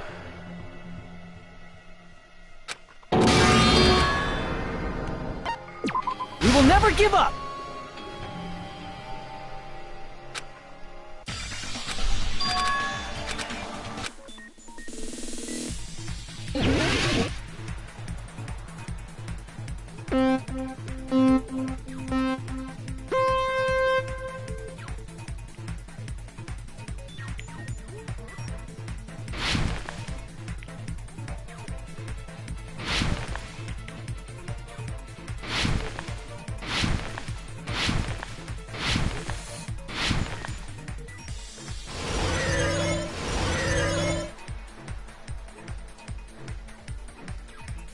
Oh no, no, no, no, no, no! It's not where! Oh god, they changed the order of it. They changed which color the answer was. Shit.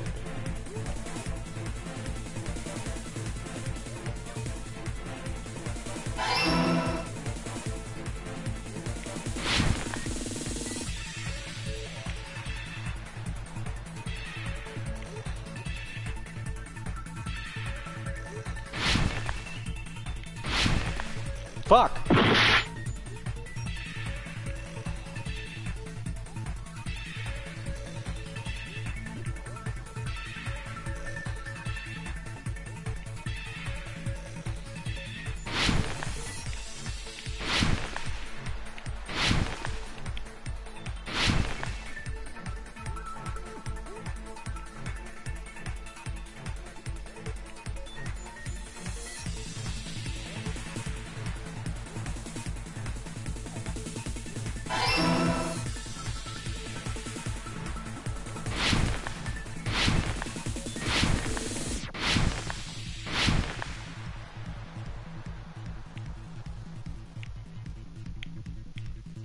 Oh Jesus! Oh Jesus!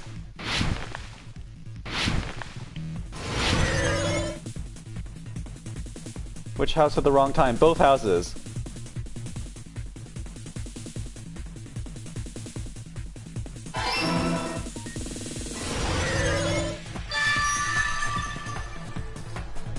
It's all coming together! Hajime, you had to go through a magical surfing You said game you checked all the clocks inside the building. in order Isn't to that right figure for out you, that they Nico? changed 2 clocks. Yeah, none of the clocks had the wrong time. There's only 2 of them, though. But what if all those clocks have been messed with? What? All the clocks? So even All if you 2 checked of all the them. clocks inside the building, there's no way you'd have noticed it. I see. So the killer messed with the time inside the whole building by changing all the clocks. So that's what it was. There's no way I would have noticed that. This is truly fantastic! Now's not the time to be pleased. More importantly, how much was the time off? She's right, that's the main problem. I need to clarify by how much the time was off after the killer messed with the clocks. That's definitely the next mystery. I'm gonna reach the truth in one go.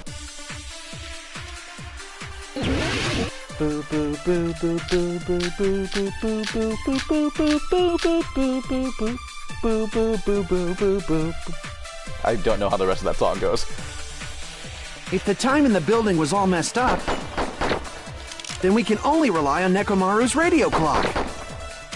The time of death was clearly 7:30 a.m. The problem is, what time would 7:30 be in our time? Are there any clues that can be used to narrow that down? Probably the alarm. If only I timer. heard the sound when he fell. Is the clock's alarm timer, is that the one that went off in the lounge, or is that the, No, it's not. It's the wall clock is the alarm. Oh, Fuyuhiko's account. He It would was have been awake. a great clue. Yeah, Fuyuhiko's account. He saw him leave at 5, and then he heard the alarm clock ring, and then they heard the thing.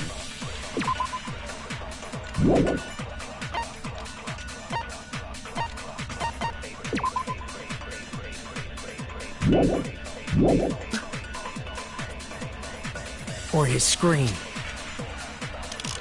He's not the type to let out a scream.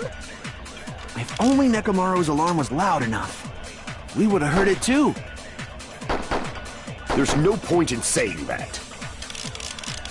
If does not exist in this world. But how much did the killer just the time? How would I ever even figure that out? If the time in the building was all messed up, then we can only rely on Nekomaru's radio clock. The time of death was clearly 7:30 a.m. The problem is, what time would 7:30 be in our time? Are there any clues that can be used to narrow that down? If only I heard the sound when he fell. It would have been a great clue. Or his scream. He's not the type to let out a... If only Nekomaru's alarm was loud, we would have heard it too. Okay, so There's no point in saying the only thing I can think if of does not exist in this world. that they want is they want the sound that he made falling. Okay, so they want Akane's account.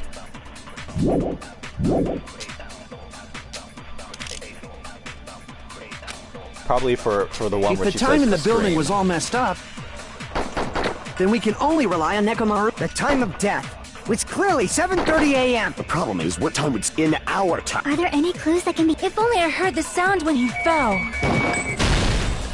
I agree with that.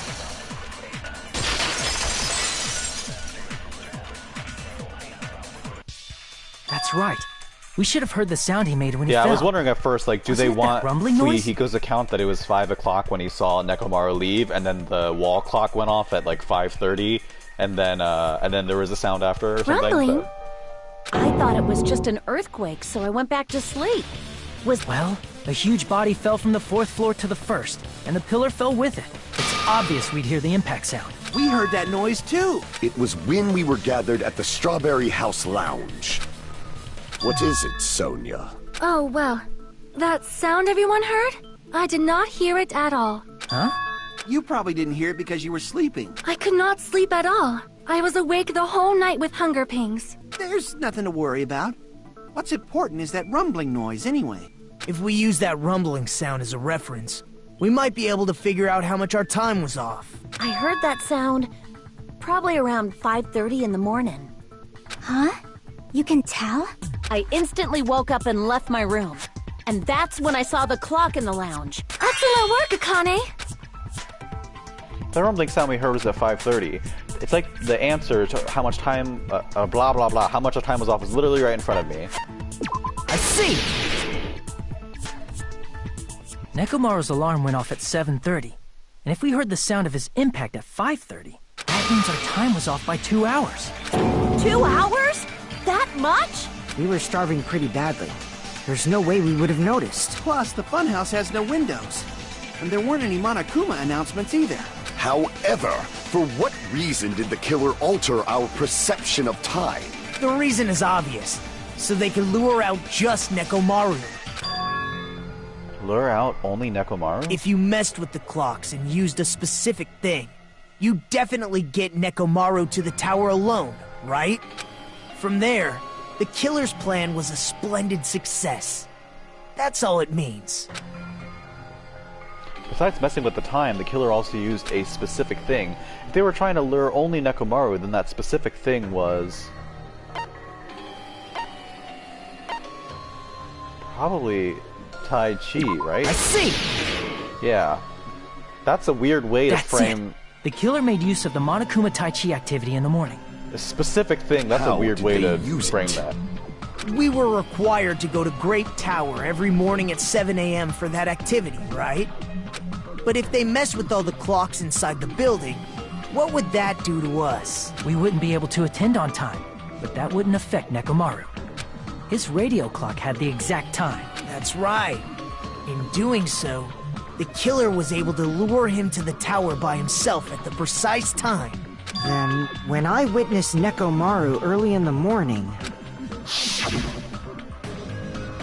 If I recall, you witnessed Nekomaru around 5 a.m., and if that time was also 2 hours off, it should have been 7 a.m. Yeah, that's pretty much it. At that time, he was heading over to Monokuma Tai Chi, right on schedule. Wouldn't have been a problem if everyone, like, knocked on each other's doors. I realized what Monokuma meant when he said those words. Too early! He didn't even ask you yet! Jeez, how outrageous! I honestly didn't expect everyone to ditch Monokuma Tai Chi. But it turned out like this after all, so I guess it can't be helped. When you said everyone, you were including us, right? We thought we came to the tower on time, but in truth, it was way past the meeting time. Ah, jeez! That's... well, how should I put it? What was it? You know, tripping over a foot, or something like that. Are you talking about tripping over someone else's fault? Wrong! Too bad! Liar! I'm right! That's not it! It's incorrect! That's definitely the correct answer. You always get so stubborn like this. Let's just ignore the peanut gallery. Now that we've found out how the killer lured Nekomaru, the number of suspects has drastically decreased. Huh? Hey, why would that decrease the number of suspects? Don't be a friggin' liar! You'll know I'm not lying when you listen to what Fuyuhiko's going to say next. Huh? What the hell do you mean? You witnessed Nekomaru going toward the tower. Did something else happen after that? Are you talking about that alarm? Okay, have fun getting matcha.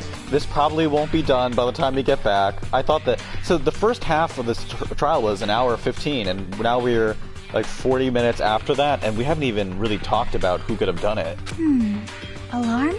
A little while after I witnessed Nekomaru, the clock in the Strawberry House lounge started going off. Plus, it was just before that rumbling sound occurred. That's it. So that's what it is.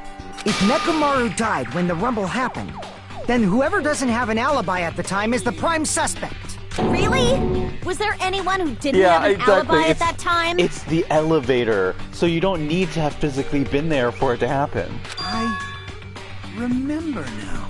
The sound was so loud I couldn't help bolting from my room. But there was one guy who never left the lounge. We were both on the same floor. It's pretty weird that bastard never came out of his guest room. Which means that person does not have an alibi for when Nekomaru fell? Who is it? Who's the bastard? Bye. Whoever doesn't have an alibi. Okay, so they want me to pick Nagito, I think. You're the only one! The one who wasn't there. It's you, right, Nagito? That's right. Nagito wasn't there. was just me, Gundam, and Fuyuhiko. You didn't come out. Oh no, even though Hajime's in the the other alarm was room going with, off like crazy. with the women. He's in the other tower. You weren't in your room, were you? If that's the case, where were you? Please, say something! If you don't hurry up and answer, I'm gonna suicide dive you! If I may be frank, even if I wanted to go to the lounge, I couldn't. You couldn't? What do you mean? It's merely the foolish talk of the weak. Not only did I not hear the alarm, I never even heard that rumbling sound. He couldn't. You're definitely fucking lying. However, that is also true for me. It is obvious that I did not hear the alarm in Strawberry House. But I did not hear the rumbling sound either. Is that not strange? I mean, everyone else heard it. To be honest, it's not just them. The same goes for me too. Huh? I was in a pretty deep sleep, so I thought that's why I couldn't hear it, but it wasn't that. I probably couldn't hear it at all. Couldn't hear it? What does that mean? You still don't know. Think about what the three of us who didn't hear a sound have in common, and I'm sure you'll figure it out. The only people who didn't hear the rumbling noise were Nagito, Sonia, and Chiaki. The secret is what these three have in common? Could this also be the secret that points to the killer? I actually don't remember this, but I bet it's like they're in the better room or something. So it's like sound insulated.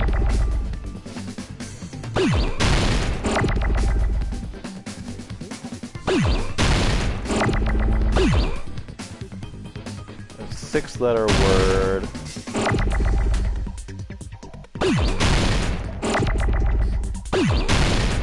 Oh no!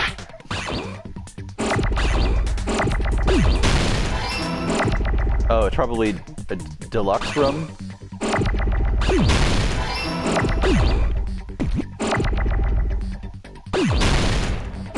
Oh shit!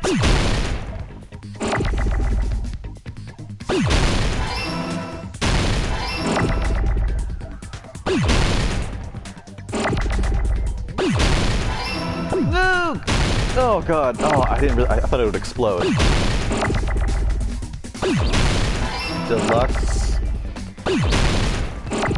S-U-I-T-E? Sweet, maybe? Yeah, sweet. Oh shit! Oh shit! Oh shit! God damn it. Wait, did they say S was wrong?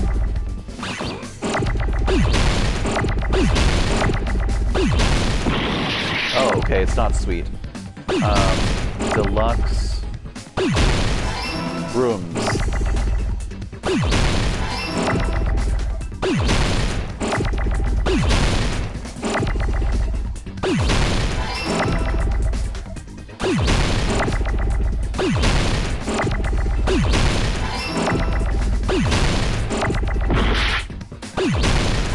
Wow, there's a lot of extra letters that were spamming into each other.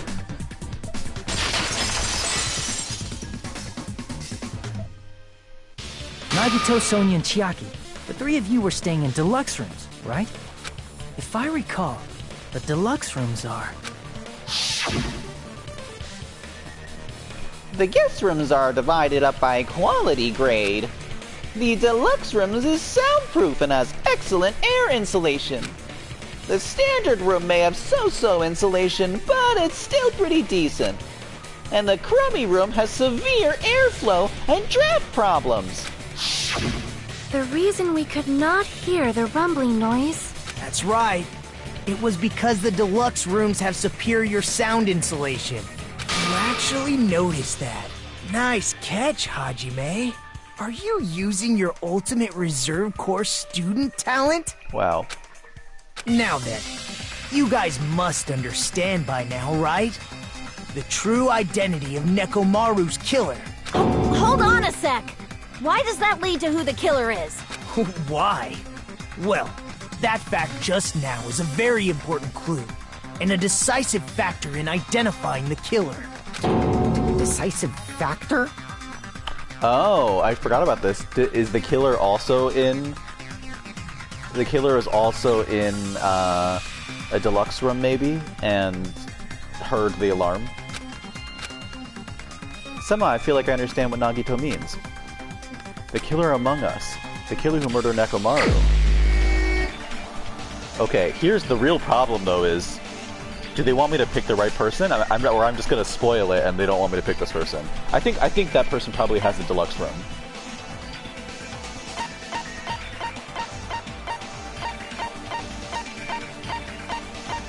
Who is it? Is it? No, it's not. You're the only one! Gundam, there's something I want to ask you. When the alarm rang at the Strawberry House Lounge, you rushed over there too, right? What's wrong with that? If the bell of catastrophe rings throughout the night, it is the universe's providence to stop it. Why were you able to hear it? Hear what? I mean, you were also staying in a deluxe room, right? Okay, the only thing is there any way for us to have known... I mean, like, we could know it in the map, but... did they list that somewhere in a clue? Where everyone was staying? Because I wouldn't remember that if I didn't know who the killer was.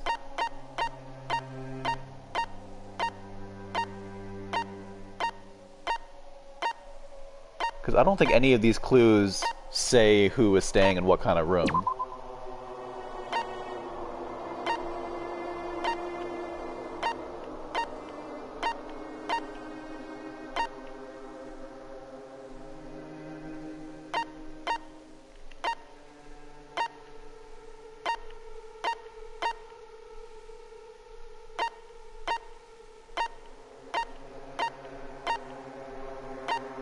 Yeah, I don't think...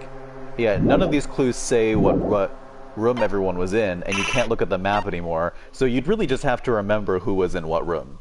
Which I definitely would not remember. I remembered Akane was in a crummy room, I was in a crummy room, but that's about it. Nagito was staying in a deluxe room in the same house on the same floor, and he couldn't even hear it. So why were you able to hear that alarm? Now that you mention it... Gundam? There is only one possibility. You weren't in your room at the time. That's why, even though you were staying in a deluxe room, you still went to the lounge. Am I right? Gundam, you have some sort of explanation, right? Gundam probably couldn't return to his room because of Fuyuhiko. Me? After you saw Nekomaru heading to the tower, you stayed at the lounge for a while. Am I correct? Until the moment that alarm started ringing, right? If you were in the lounge for that long, the killer who had left earlier obviously wouldn't be able to go back. Even though Mekamaru's murder was a death trap that utilized the alarm in his chest, the killer still needed to prepare the murder in advance. Like putting Nekomaru in sleep mode and tying him up with the wire. In order to do that, the killer needed to be waiting for Nekomaru at the tower. Which means when Fuyuhiko witnessed Nekomaru, the killer was already at the tower. And once they tried to go back, they couldn't because Fuyuhiko was at the lounge. In their original plan, the killer should have returned to their room before the alarm in the lounge went off. And they were supposed to stay in their room. They weren't planning to come out and go to the lounge. I don't really know about that. I feel like... I think I would have liked it more if it was just... like, the killer didn't realize that it'd be soundproof. Like, just forgot that that was the case and ran out anyway. I don't know if I like the idea of, like, oh, they were gonna set the alarm and then they were gonna stay in the room and pretend that they didn't hear it, so that, like, the whole point was to have an alibi, to be in the lounge when the alarm clock rang. Which means they wouldn't have heard the alarm or the rumbling sound, thus proving they were in the room. Just like us. The best case scenario would have been if those two in the lounge had gone to check the deluxe rooms. After all, if they personally saw the killer sleeping in their room, it gives the killer a stronger alibi. Unfortunately, they failed to secure that alibi. Because I was in the lounge. So the killer couldn't go back to their room, and ended up hearing the lounge's alarm. Hey, what are you doing? This ruckus, it's louder than the supreme ruler of the netherworld, bellowing for a sacrifice. Don't go making all that noise so suddenly. But why'd you come out? You should have hid till the excitement died down. If Gundam tried to hide, and if those two went to his room to check on him, he would have been found out. That would have been the worst possible outcome. That's why he couldn't just stay hidden. If those two had just checked the deluxe rooms as planned, that would have been ideal, but how ironic. The moment Fuyuhiko set foot in the lounge, your plan was doomed. Gundam? Please, can you at least say something? Answer me this. Including myself in my 4 dark devas of destruction, how many ears do we possess? Huh? The answer is 10. That's right, I possess 10 ears. That means I have 5 times the hearing of a normal human. The soundproof system here may as well not exist. Is that your argument? You bastard! Do you understand the situation you're in right now? Do not panic. The truth shall now commence. At the time, I left my room to go to the bathroom. By coincidence, I heard the alarm. That's right. That's all it was. The world is always so simple. Are you saying it was just a coincidence? Isn't that timing a little too perfect?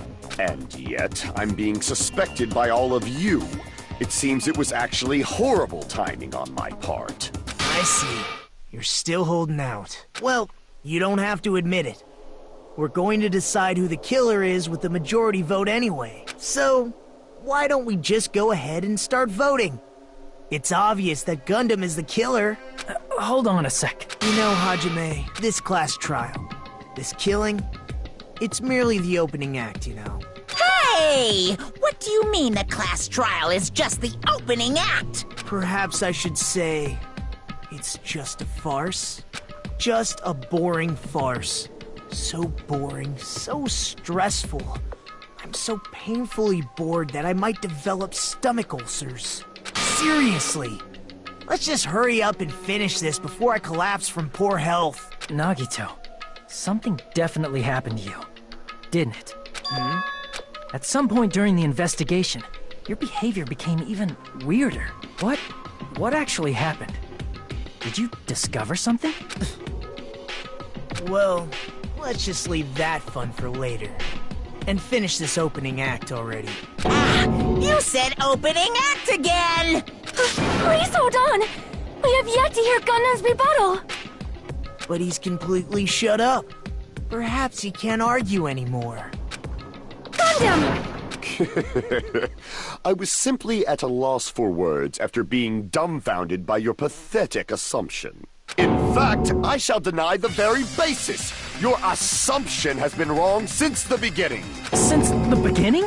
Under the table? Based on your assumption, I hung Nekomaru from the 4th floor of the tower and made the floor descend to the 1st floor. From there, after returning to Strawberry House, I was present when the alarm at the lounge went off, correct? Although going to and fro is busy enough as it is, how would I be able to travel between both houses anyway? Let's see. The contact elevator was broken. As I recall, the killer tampered with the Grape House control panel, which shut down the elevator. Plus, the stopped elevator should have been facing the Grape House side. If so, the human who used the elevator would have left it at Grape House. For these reasons, it's an indisputable fact. And what's wrong with that? If the elevator was broken at Grape House, you wouldn't be able to return to Strawberry House. However, I was already at Strawberry House. I was present when the alarm in the lounge started ringing, which means you're a... Are you serious? And here I thought it's already been decided. Have you learned your lesson, pitiful humans? You cannot overcome this contradiction. That's wrong. When something is obviously wrong, that's when a contradiction is born. There's no such thing as a contradiction that can't be overcome.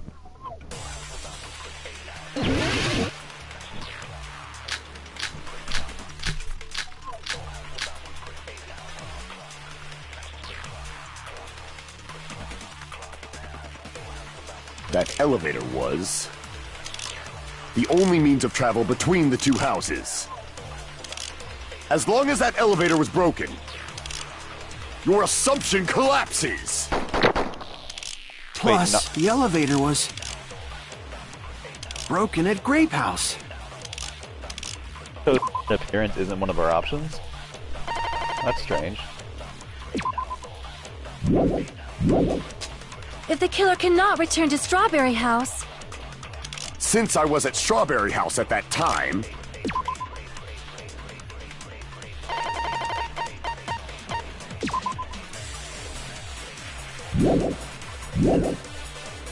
There's no question that the following crime is impossible! It would have been different if they had an accomplice. Or if there was a secret passageway. How much There was a longer do secret you plan to passageway. lecture me? Okay, I think I need Why to don't we take stop her... this already? I need to take what she's saying with the secret passageway and then apply it somewhere else, I think. That elevator was the only means of travel between... Or As the long only as that means of elevator... travel, Your okay. assumption... Plus, the elevator broken at Grape House. If the killer cannot... Since I was at Strawberry, there's no question that the... It would have been different if they had an accomplice. Or if there was a secret passageway. How much longer? Why don't we stop this already? That elevator was the only means of travel between the two... No, that's wrong!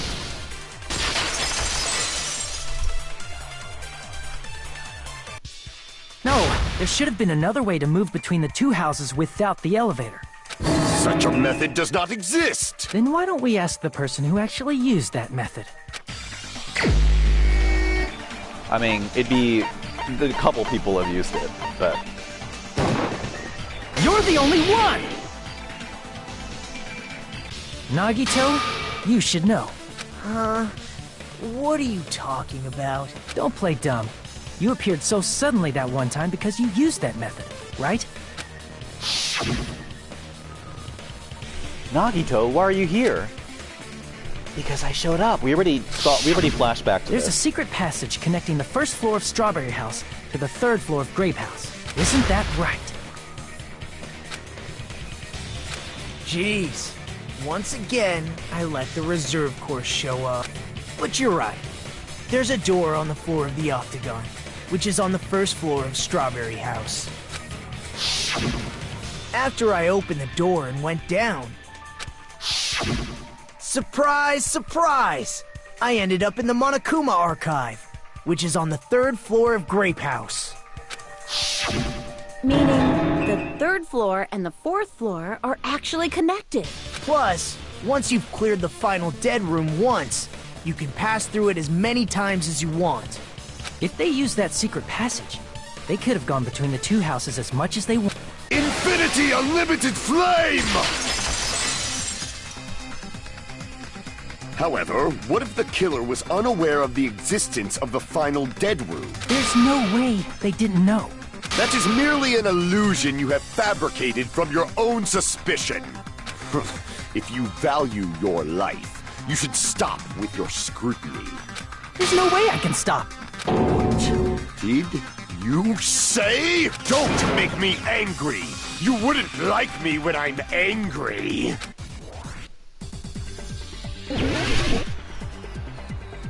Why are there so many of these this case? Even if the turbine box doesn't exist, you could travel through multiple planes, provided you use a spacious wormhole. However, how frail I say! Your decayed illusion. Shall I feed you to the progeny of vile deities? I can't back down! Oh god, what a nightmare. Even if the turbine box doesn't exist, you could travel through multiple planes, provided you use a spacious wormhole. However, how frail I say! Your decayed illusion. Shall I feed you to the progeny of vile Oh, I don't have any deities? more. I already proved a secret passage exists. The secret passage was at the Octagon. Know the limits of your own reasoning. You say the killer went to the Octagon. Don't bark, you cur! If you don't at least pray to the key which dwells in the light! God damn it, I didn't even see what he said because it was too fast because I had to swipe it in. Now I have hiccups. Probably means try providing evidence. Oh god, the killer went to the Octagon, right? Know the limits of your own reasoning. You say the killer went to the Octagon. Don't bark, you cur! God, I can't swipe while I'm looking at what we Don't want to have. drown in the maelstrom. At least pray to the key which dwells in the light. Know the limits of your own reasoning. You say the killer went to the Octagon. Don't bark, you cur! If you don't want to drown in the maelstrom of blind confusion, at least pray to the key which dwells in the light!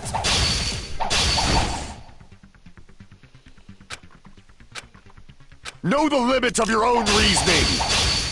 You say the killer went to the Octagon. Don't bark, you cur! If you don't want to drown in the maelstrom of blind confusion. Crap! Know the limits of your own reasoning!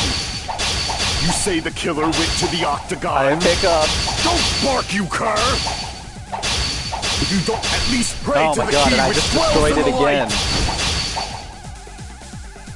Know the limits of your own reasoning! This is the worst. You say the killer went to the minigame. Octagon. Don't bark, you cur! If you don't want to drown in the maelstrom of... Allow me to cut through those words! Terrible.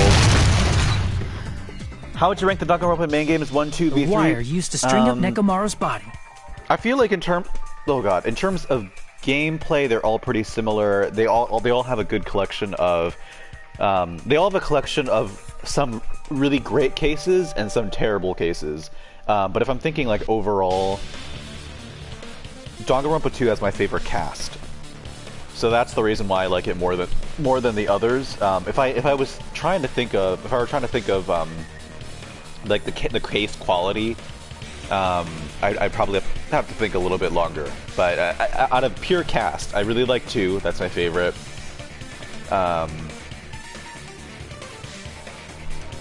1 is probably technically better than V3. I like V3. I also don't have a problem with the ending of V3. A lot of people do. So I understand why people don't like V3. I like V3. I think V3 has some great cases. I think if there's one thing that I would say about V3... God, hiccups. I think there is, like, the atmosphere is a little bit less interesting. Because, like, 1, like, sort of sets the stage as the baseline. 2, I think, is, like, a really bright kind of feeling and atmosphere. I think 2 kind of feels like Persona 4. Yeah, hiccups are a weird thing to add to V3. V3, I think, kind of has, like, a somber... drab kind of color palette and atmosphere, and I think it like makes sense, but it is a little less fun, I think, sometimes because of it. I will also say, of the 3 games, like each game you kind of have like your protagonist, and then your protagonist is close to a couple other people. V3's like protagonist and close friends, I don't connect with as much as 1 and 2. So for like, okay, number 1 is what is it? 1 is Makoto, Kirigiri, and maybe like Byakuya is like the 3rd. I mean, he's not really a friend. I guess maybe Hagakure? I don't know. Yeah, I already said Kirigiri. But like, yeah, so like that friend group is fine. Maybe Aoi is the third friend, but that friend group is fun. And then in this one, the friend group is like Hajime, Kazuichi, Chiaki. I like all three of these characters. In the third game, the sort of the group of friends that the main character likes, they're just kind of fine. The internet loves them. I'm not. They're just fine for me. The hammer that looked like the weapon, and the chain on the door in the tower. I typed that while you were trying to remember her name. Lies. Those are all the items that weren't in Funhouse. The only place I can think of is the Octagon. That being said, there are a couple characters in V3 that I absolutely love. They're just not, like, the best friend character. There were various weapons and tools there. I'm pretty sure I saw stuff like wires, hammers, and chains, too. I think the other thing I would say is, I am not, I don't have a clear sight of Danganronpa 1 compared to 2 and 3. Because I watched the anime of Danganronpa 1 before I played the game. Because I watched the anime not knowing it was a game, and then I saw 1 and 2 on sale, and I bought it because I was like, oh, I like this series, I want to play the games. So Danganronpa 1 is the only game that I played already knowing everything that happens and all of the characters, and remembering most of the cases. So I think I don't have as good of like a good first look at the game that I think other people will. I'm a little less inclined to be as engaged with it because I already knew everything about it while I was playing it. Whereas 2 and 3 were like fresh starts, so I remember like what my first thought was and how I felt about everything initially. Especially since the anime skips over so much of the investigation, so like you basically have already seen all the dialogue. Yeah. So that's my thing with 1. Did they make an anime adaptation for 2 and V3? No, they did not. They made an anime called Danganronpa 3, but Danganronpa 3 is not an adaptation of V3. Danganronpa 3 takes place, half of it, so it's like a prequel and a sequel. Half of it takes place before Danganronpa 2, and then half of it takes place after Danganronpa 2.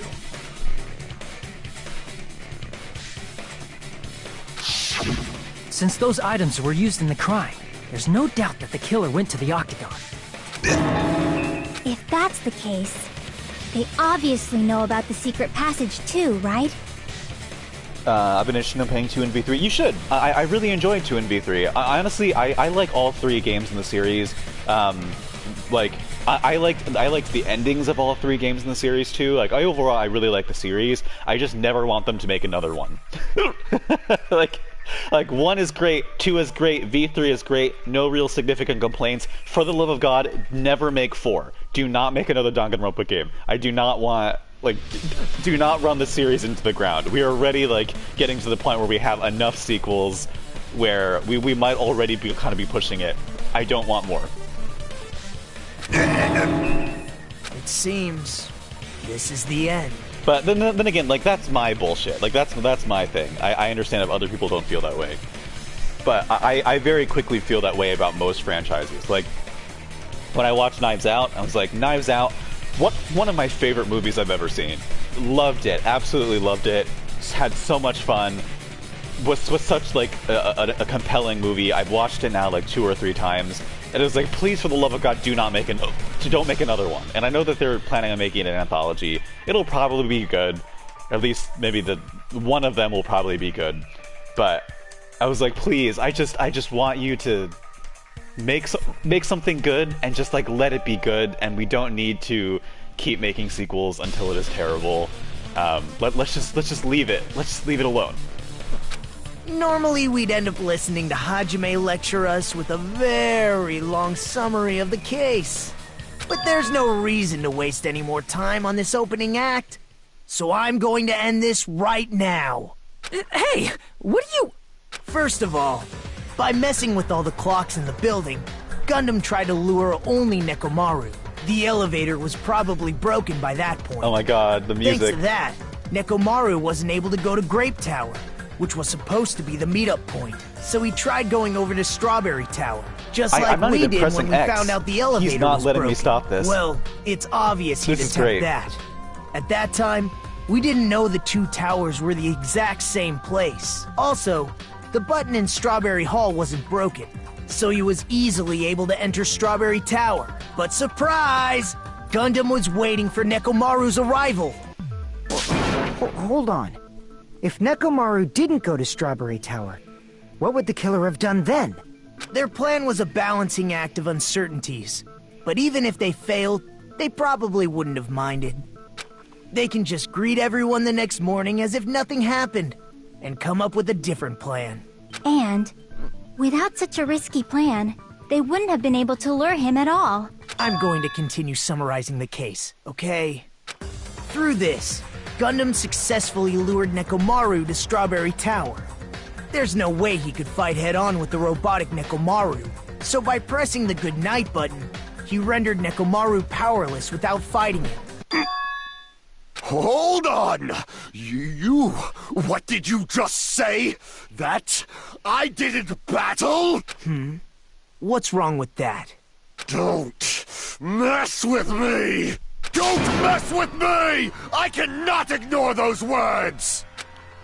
Why are you angry all of a sudden? You fools do not understand! You don't understand at all! Ha! You make me laugh! After all this time, you still don't understand anything at all! I don't understand anything. What does that mean? It appears I cannot finish just yet. Maybe I'm just a human destined for hell. However, I cannot finish just yet. Do 2 and V3 feel as similar to 1 as the Ace Attorney sequels do? I would say 2 and V3 feel very similar to 1. Which is also why I don't want them to make a 4th game. Is that they're all very good, but I think if, like, we are approaching the point where it's going to be start feeling very repetitive, especially since the cases, they really like to reference previous cases. So in this one, it's clear where they're like, you know, the second case is going to also maybe reference a serial killer. The third case is also going to be a double murder. They really like to do that. And at a certain point, I'm like, we're just going to hit a formula that's too repetitive. So I would say that 2 and 3 feel very similar to 1. They find ways to kind of play with it. And the cases in 2 and V3, there are some really standout cases that are really, really, really great. But I don't want a 4th one. I cannot finish! What do you intend to do? It's obvious! I'm going to destroy your illusory assumptions! Are you saying you still have more? You still have room to argue? Your words. You said I pressed Nekomaru's goodnight button. However, that button was on the back of Nekomaru's neck. It's not easy to get the drop on Coach Nekomaru. It's even more difficult if it's a one-on-one situation. Just as I thought. Truly frail. Succumbing so easily to this simple argument. It was just a mere illusion. If you want to set me up as the killer, at least surpass your own human limitation. That's wrong, Gundam. You're the one who's wrong. Such a wonderful line. However, I cannot say that I'm satisfied. Listen well. I shall teach you 2 tips for making someone admit their defeat. First, you must crush them with your own overwhelming power. And as for the other, you must provide a reason that will persuade that human. You have not fulfilled either of those yet. Guess you really don't want to admit it. Then just as you requested, I will provide an argument that'll leave you no choice but to be persuaded.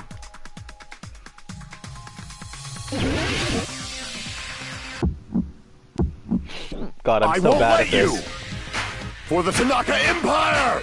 Wither! How do we Crush as David reload? prophesies! I won't let you!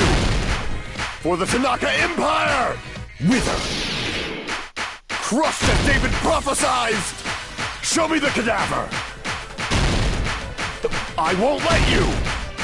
For the Tanaka Empire! Wither! Crushed as David prophesies, I won't let you! For the Tanaka Empire! Wither! Crushed as David prophesied! For the Tanaka Empire! I won't let you! For the Tanaka Empire! Wither! Crushed as David prophesies, I won't let you! It's Nekomaru's back. Do you really think I can get behind him so easily? This is the end!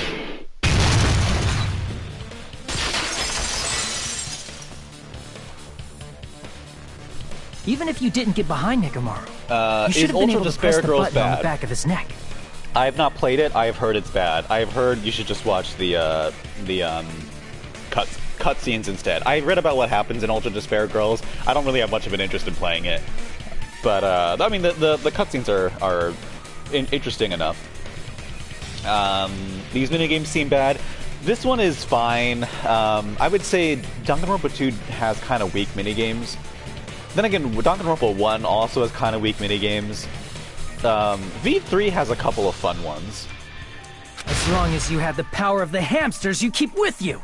Oh? Are you seriously saying he used his hamsters to press the button on the back of Nekomaru's neck? Dane, do you think Fuyuhiko kind of sounds a little bit like Nico? Of course that'd be impossible for a normal hamster, but it would have been possible for Gundams. In fact, we saw that with our very own eyes. Maybe it was just that line. Emissary of Evil, in accordance with our ancient contract, this time has come to lend me your aid. Pierced through Supernova Silver Fox Sandy. Press the button. I think it was something about that last line where it was like, I don't know, like it feels like your mouth is kind of very horizontal. like you're not opening your mouth vertically very much, and also there's a kind of like sandy texture to the voice. Soon the door of destiny shall open. Now that you mention it, after Ibuki was killed in the music venue, one of Gundam's hamsters retrieved the piece of wallpaper from the baton lighting, right? Hey, with your friends and their exceptionally smart brains, it must have been possible to secretly get one of them behind Nekomaru and press the button on the back of his neck. How about it, Gundam? Not just myself, but you actually brought up how splendid my subordinates are. I have no recourse but to admit it. Admit it? Did you say you admit it? It appears I've obtained a one-way ticket to hell. Fine! Then you must trample me underfoot and advance. Victory can only be built upon a foundation of corpses. You cannot find peace without sacrifice anywhere. Now, trample this life. Trample it as though it were mere trash on the side of the road. Pull the curtain strings of this worthless performance with your own two hands.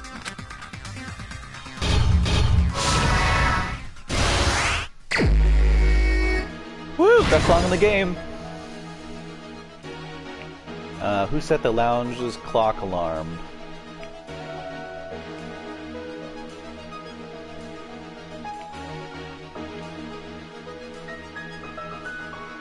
Who was in a lounge since early morning? What time did Fuyuhiko see Nekomaru? Alarm set for 5:30 a.m. It's 2:40 a.m. right now. That's not right. Okay, so I think this one might be the first one.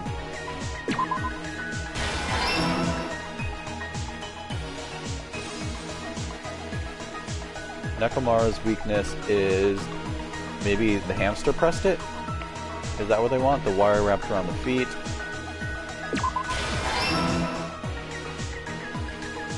Hung the loop around the doorknob.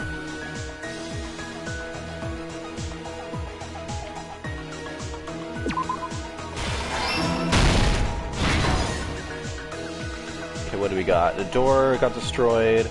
Alarm was set for 5:30. It's 5 now. The doorknob came off. Who pressed the button? Hamster and murder. That's a great line. Hamster and murder. So it's not that. What time? No, this is what that is.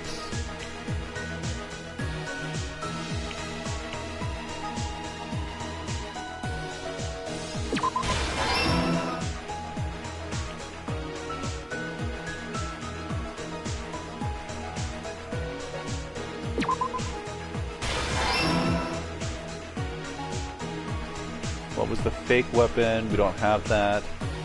Who gathered at the lounge? We don't have that. Why did Nekomaru fall? The doorknob came off.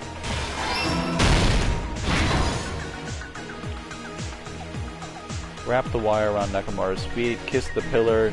Damn it. I woke up. Leave because the lounge clock alarm. Ooh, DualShock 4 battery low.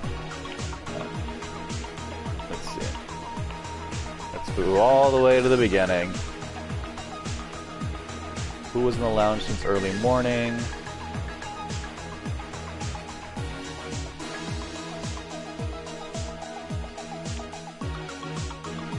Who gathered at the lounge? We met up with this.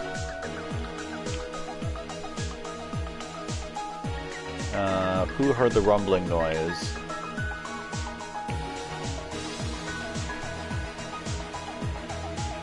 What was the fake weapon? We don't have the fake weapon, unless they mean the pillar. No, it was the hammer.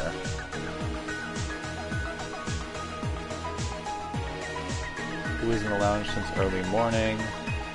Maybe, oh no, this is supposed to be who heard the rumbling. It's me.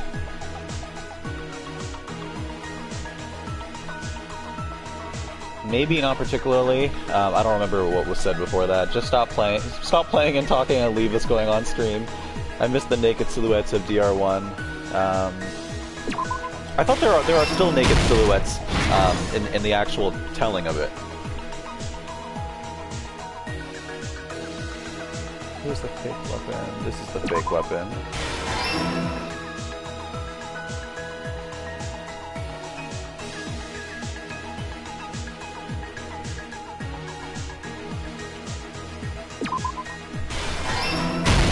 Here's everything that happened in this case.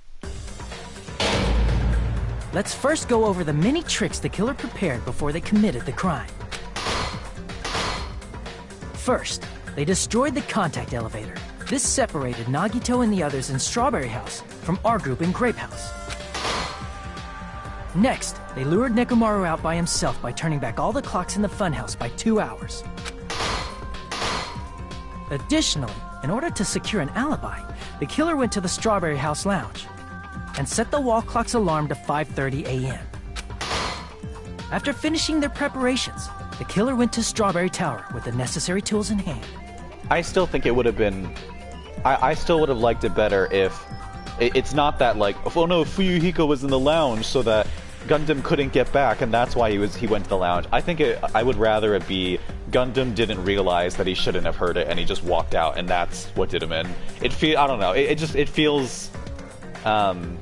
it feels better, I think, if it's just like he made a mistake rather than, oh no, Fuyuhiko happened to be in the lounge, but he knew that he shouldn't have heard it, and his alibi was that he didn't hear it.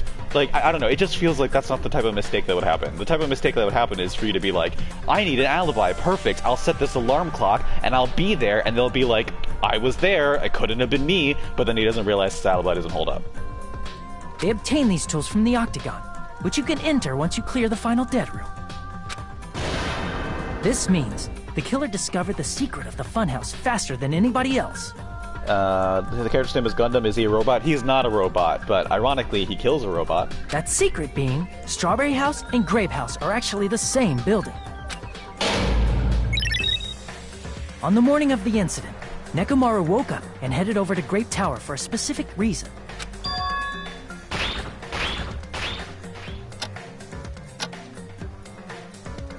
There, Fuyuhiko, who was at the lounge by coincidence, witnessed Nekomaru.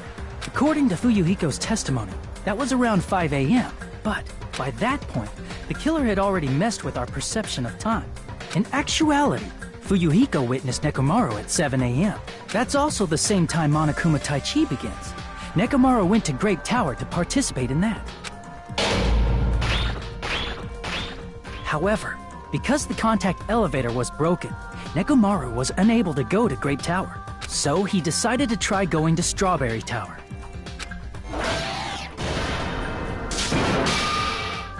But the killer was waiting for him there.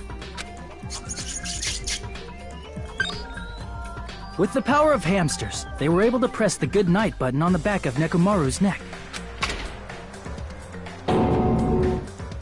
This forced him to enter sleep mode, rendering him immobile. From there, the killer began preparing to use the ultimate weapon.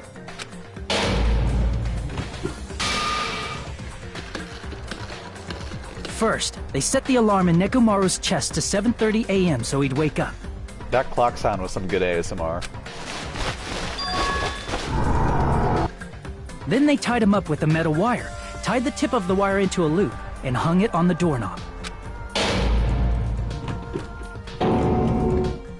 After leaving Strawberry Tower, the killer then destroyed the door button to Strawberry Hall. They did this to keep us from entering Strawberry Tower, and to keep us from discovering the secret of the building's structure that they used to kill Nekomaru.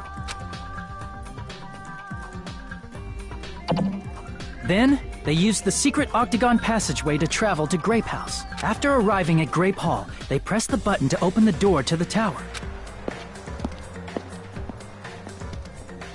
When that happened, the elevator-like floor of the tower began descending. And Nekomaru's body was still inside, dangling upside down in midair from the wire. The killer entered Grape Tower to see if their setup was successful, and placed a hammer on the floor to look like the weapon, then wrapped a chain around the back door. This was done to make us falsely believe we couldn't enter the tower from Strawberry Hall. With this, the killer finished their setup and tried to go back to their room using the secret passage, so they could craft their alibi when Nekomaru died from the fall. But something unexpected happened. Fuyuhiko, who saw Nekomaru earlier, was still at the lounge. As a result, the killer couldn't return to their room, and with no options available, time ran out. The lounge's wall clock alarm started ringing at 5:30. Well, actually 7:30. To avoid a worst-case scenario, the killer was forced to appear in front of Fuyuhiko with the others. When the wall clock's alarm rang, that was also the same time Nekomaru was waking up. He woke up while he was still hanging upside down, so he couldn't help but sway his body powerfully. Originally, the loop of wire was only supposed to slip off the doorknob, but because there was a heavier load than expected, the doorknob ended up breaking. Nekomaru fell from the 4th floor all the way to the 1st floor. He crashed into the pillar, which decapitated him on impact, and died. The sound of Nekomaru's impact echoed throughout the funhouse. However, by this point, the killer's plan was about to fail, thanks to the broken doorknob and Fuyuhiko. Meaning, the killer is someone who wouldn't have heard the alarm if they were in the deluxe room. They also wouldn't have been able to return to their guest room, because Fuyuhiko was at the lounge. That someone is Gundam Tanaka. I can't think of anyone else but you.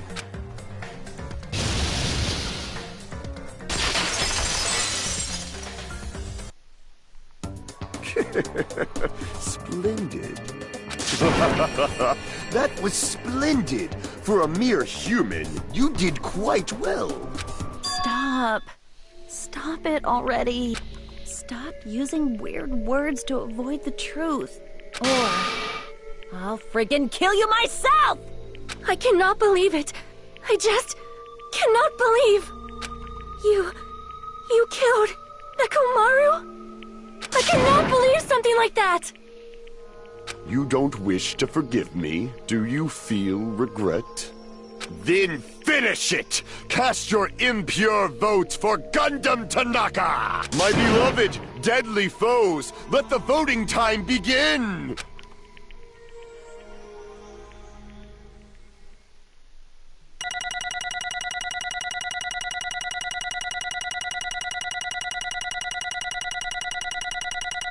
God, that 12.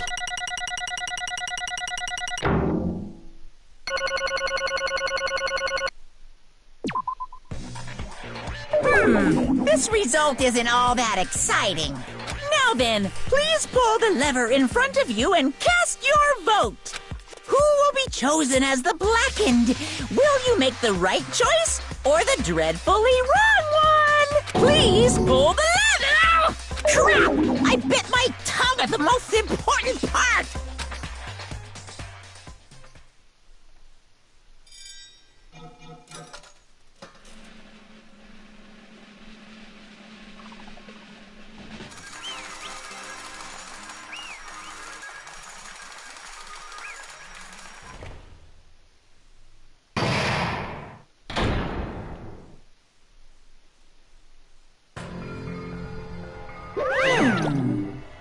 might be bad if I bit my tongue again, so I'll speak slowly.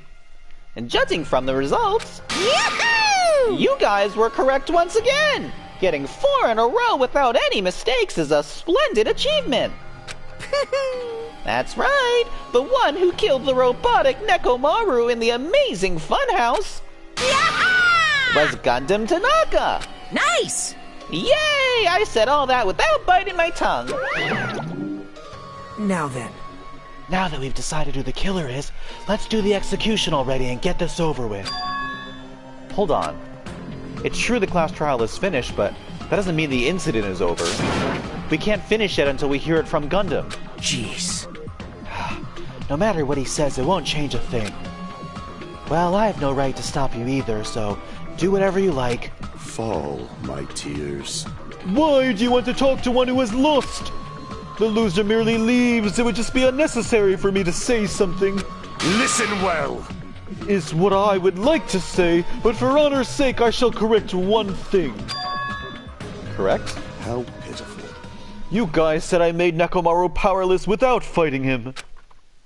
That, however, was a great mistake. Huh? Fine. Nekomaru did fight. That is no mistake. And because he fought, he lost and died. Damn it!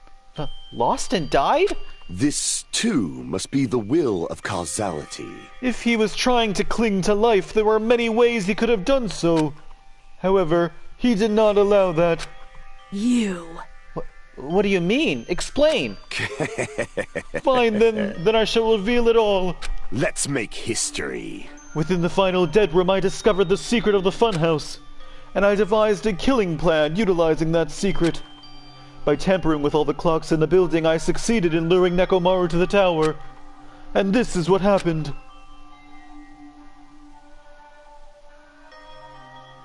Nekomaru and I were alone in the tower, standing face to face with one another. I should say I expected as much from Nekomaru. He sensed my subtle killing intent and instantly understood the situation. And we had ourselves a stare down. In that situation, if he wanted to run away, it would have been easy for him to do so. He could have run away or even called for help. But he did not turn his back to me. Instead, he chose a fight that risked life and death. That is... A fight that risked life and death? Let me tell you this. He was serious too. He gave it his all to try to kill me. Huh?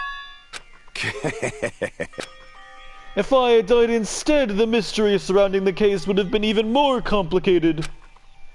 You would never know why I, the victim, went to the tower by myself. I can see it! Nobody would know that the victim, me, was actually the one who planned the whole thing. Could it be? Nekomaru really did that? Sensing even my subtle killing intent, as expected of you, Nekomaru. The scorching, stinging, tense atmosphere. I've been a team manager for so long, I'd nearly forgotten this. This is great! What a comforting atmosphere! That's a great line. And what is your reason? Do you intend to resolve this situation by killing me? I am the Warlock, Gundam Tanaka. Heroes, Lords of Darkness, and even the gods themselves flee from me. I need not cling to any trivial reason. I'm simply going to kill you because your very existence is an annoyance. You'll drench your soul with evil until the bitter end, huh? Splendid! In response to your spirit, I shall kill you with all of my might. I won't go easy on you. Don't even think about holding back. Don't waste your breath on cowardly tactics. Give me everything you got. Nekomaru need I. Your blood will drench the foundation of my empire. That is... Why? Why did you fight? We were all friends. Why couldn't you stop this? Even if both sides agreed, it was still wrong. I will not argue. I have no intention of forcing my values upon you. Let me tell you this. However, I must say this. What's the point of living if you're just waiting until you finally die? You weakling! There's nothing courageous about that. That is abandonment, a mere feeling of resignation. Wait, are you telling us to just wait until we starve to death? I'd rather have that happen to us than have our friends kill each other. Huh? Do you mean that you'd rather die? Fall, my tears. Ever since we were locked inside that building, everyone had been dominated by that feeling of abandonment. However, nothing is born from resignation that is simply a reason to give up. If you flinch, you will die! Giving up on life, that's just an insult to life itself. Let me ask. Have you fools heard of the term dog eat dog? Yes, it's a very common term, Gundam. Cannibalism? Fine. In zoology, cannibalism is a commonly observed phenomenon. Many creatures at some point in their lifespan engage in cannibalism. Listen well! That is what it means to live. If you say killing for the sake of living is evil, then what would you call giving up on life instead? I shall engulf this world. If a world would consider that justice, then I will fight that world with every last of my being. Giving up on life and choosing death is nothing but a blasphemy toward life. I renounce you! It is a violation of the natural order. It is the arrogance of humanity. You. Are you saying all that to try to justify what you did? But it sounds like Nekomaru felt the same, too. That's why they fought, right? Damn it. Fine. That man had the courage to die when he needed to die. That is why he challenged me to our battle. Regardless, as I've already said, I do not intend to force my values upon you fools. I have betrayed you all. That is the absolute truth. Fall, my tears. But even so, don't you think it's a better alternative to slowly starving to death here? Oh, That belief is why you committed your crime. you... Hey, what about the final dead room? Did you do the Russian roulette too? Let's make history. Unlike Nagito, I only did it once, but... compared to my battle with Nekomaru, that was mere child's play. Well, You know, after listening to you talk for a while, I'm starting to think that. Well, it's also because you unexpectedly admitted your crime without much resistance. Gundam, don't tell me you didn't sacrifice yourself for our sake, did you? I can't believe you'd ask such a foolish question. My name is Gundam Tanaka! Just who do you think I am? I am Gundam Tanaka, history's greatest monster. My cursed existence is feared by all mankind. There's no way I'd sacrifice myself for the sake of you fools. Fade like dust in the wind. Not in a million, not in a billion, not in 10 billion, no 10,000 billion years. In the name of pandemonium, it is impossible. Is that it?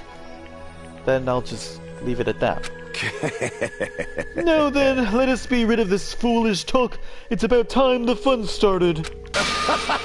Monokuma, let us begin. Yes, indeed. Yay, got it! I have prepared a special punishment for the ultimate breeder, Gundam Tanaka. Please wait! This is just too much. I beg of you! Please, Monokuma, please help Gundam. Huh? Miss Sonia! I beg of you! How pitiful. Sonia, an act as unrefined as stopping a man from going to his death does not befit a noble such as yourself. Gundam. It's fine to start for reals, right? Fine. Yes, I do not mind. However... What is it, my 4 dark devas of destruction? Are you worried about me? Oh, my feared 4 dark devas of destruction. That is not like you at all. However, there is no need to fear. In this world, I am only a temporary visitor. I was simply visiting for a moment, and now that my duty is complete, I must return to the darkness.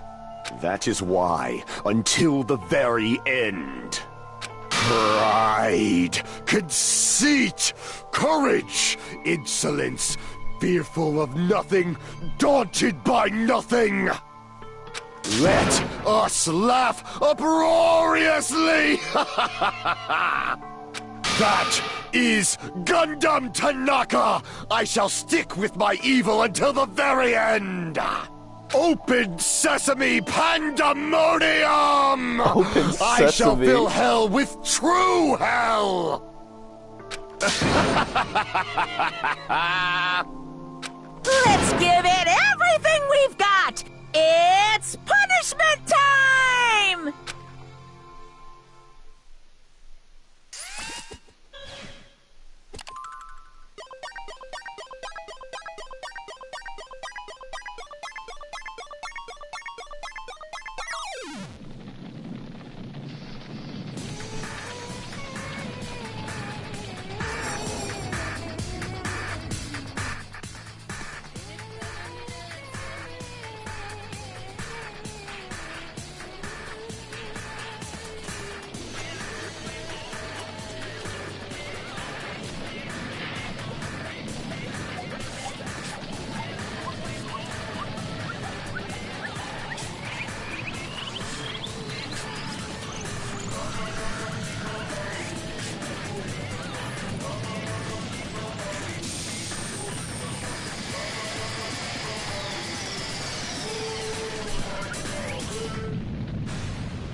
And Dear One, didn't the baseball kid get pelted by baseball, the biker kid got forced driving a loop forever or something? What is this alchemy circle? Yeah, so that was actually a much more dignified send-off for a character in Execution than normal. But so Gundam is the ultimate breeder, but he also says he's magic, and he claims he has like demonic super dark powers and stuff. So I think what they're going for is that like his magic failed. Like he talks a big game about his alchemy, but it actually doesn't do anything. But the send off is still very dignified in the end, where like the hamsters aren't hurt, his four dark devas of destruction aren't hurt, and he gets lifted into heaven potentially by a bunch of like dead winged pets, which fits the breeder thing. But I guess you could argue that that is sort of like an insult, because he always says he's from hell and wants to go to hell, and I don't know, they take him to heaven. But even still, like, that's a very minor insult. Like, that was as good of a send-off as you're gonna get from Monokuma. No, no! Even after Gundam is gone, the spirit of his parting words still linger deep in our chests. Don't give up on life. Did I misunderstand what he meant? Then what's the right thing to do? I don't know. No matter how much I think about it, I don't know if I'll ever be able to answer that.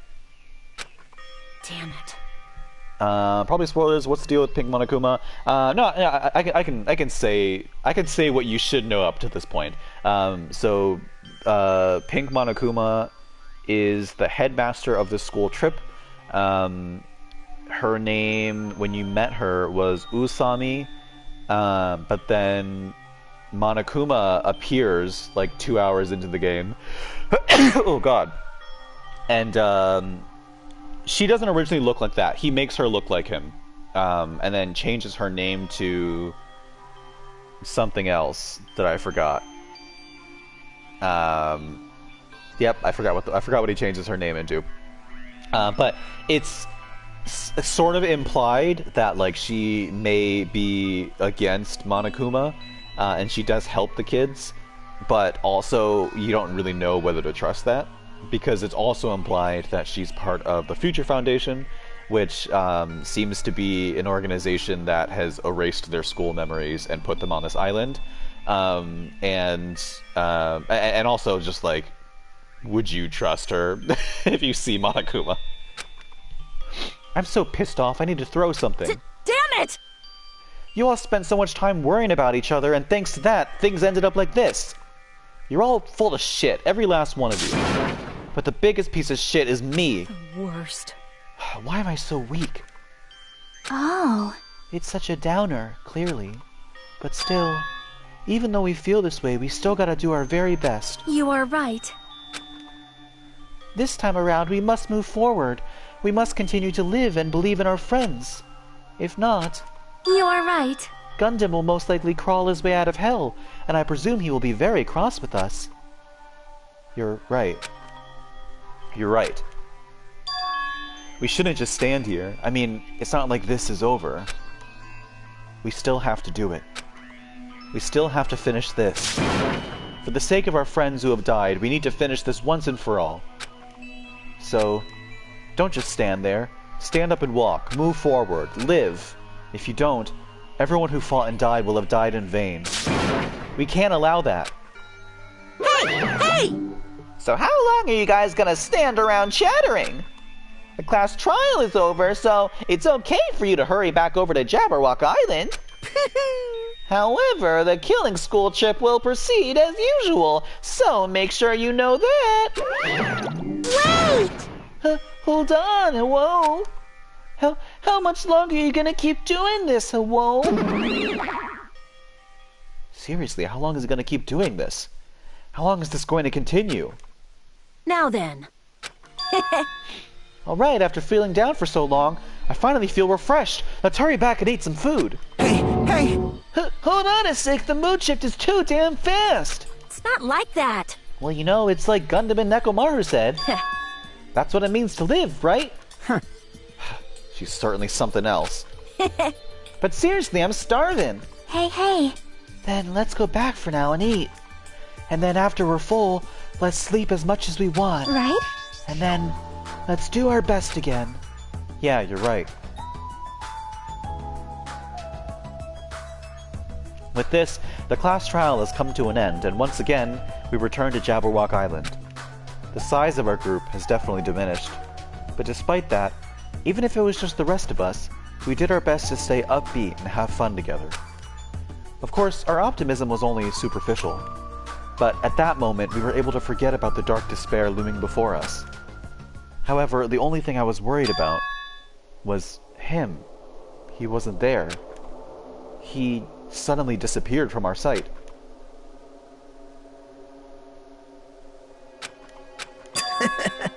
Yep, I'm definitely lucky. I never expected to obtain so many valuable things from a simple game of Russian roulette. Thanks to that, I was able to learn the identity of our true enemy.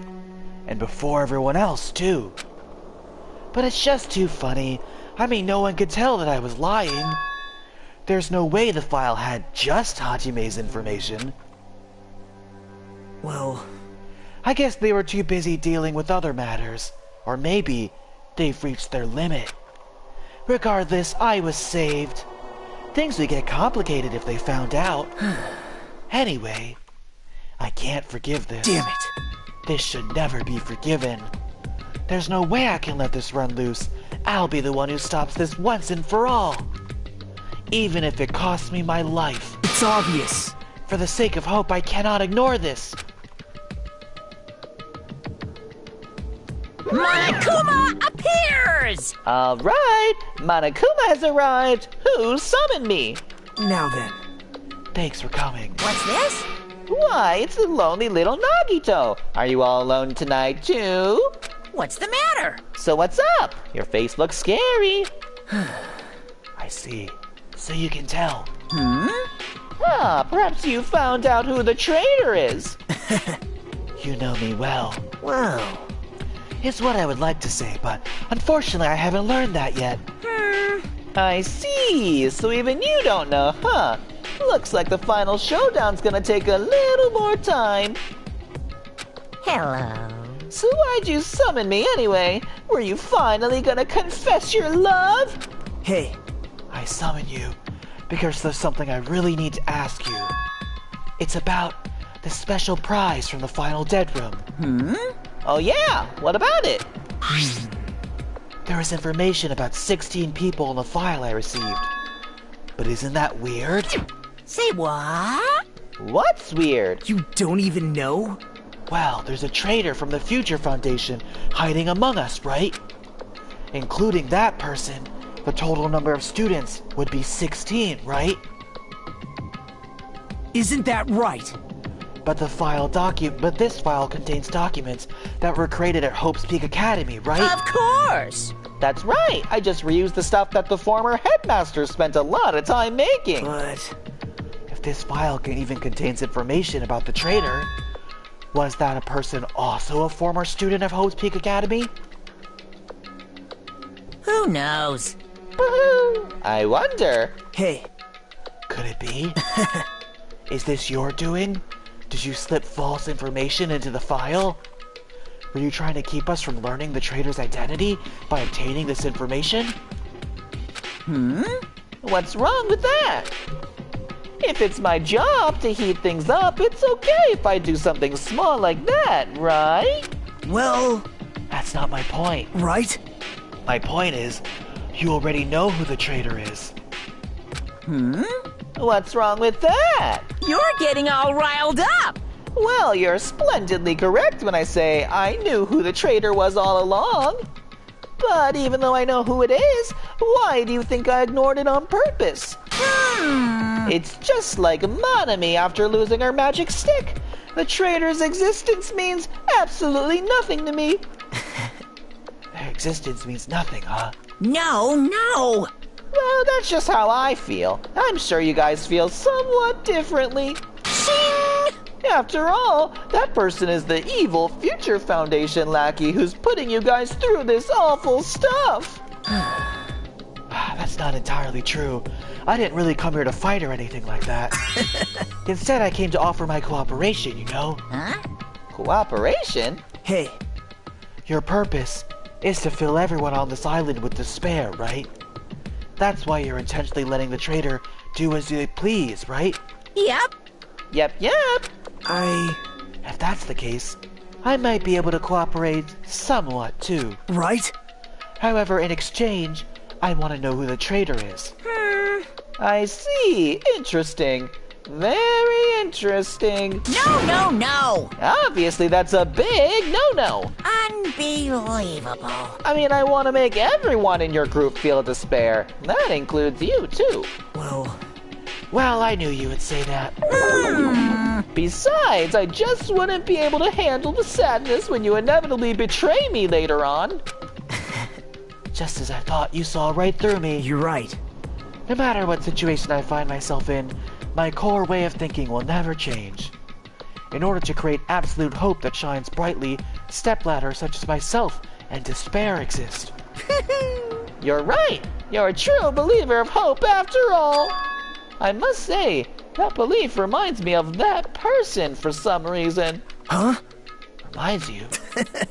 I don't know who you're talking about, but if someone as worthless as me reminds you of some other person, they must be extremely unlucky. Like... But you're just as unlucky, right? I mean, the fact that you're even involved in something like this. Well, Emma, I actually think I'm very Say lucky. what? Huh? you don't know? Why did you say that coming across this much despair is a rather rare opportunity? I can't rely on anyone on this island. That's why I have to be the one who does it. If I can eliminate despair from this island, I won't be a stepladder anymore. I'll become true hope. I'll become an existence that could even be called ultimate hope. The two of you are alike. You definitely remind me of him. Hey, Hey, there's one more thing I want to ask you. see? Who are you waiting for on this island? Huh? Looks like I'm right again. You're definitely waiting for someone on this island. Is the person you're waiting for already on this island? Hey. Well, answer my question. That's... If that's the case, if that person's already on this island, wouldn't that be exciting?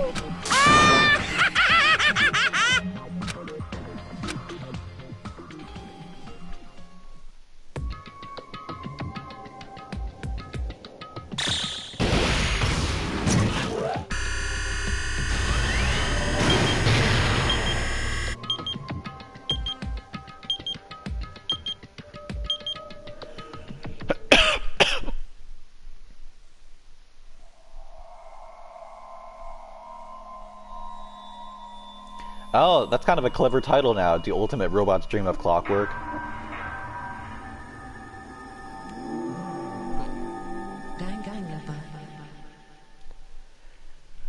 Alright, we did it! We did all the trial in one sitting.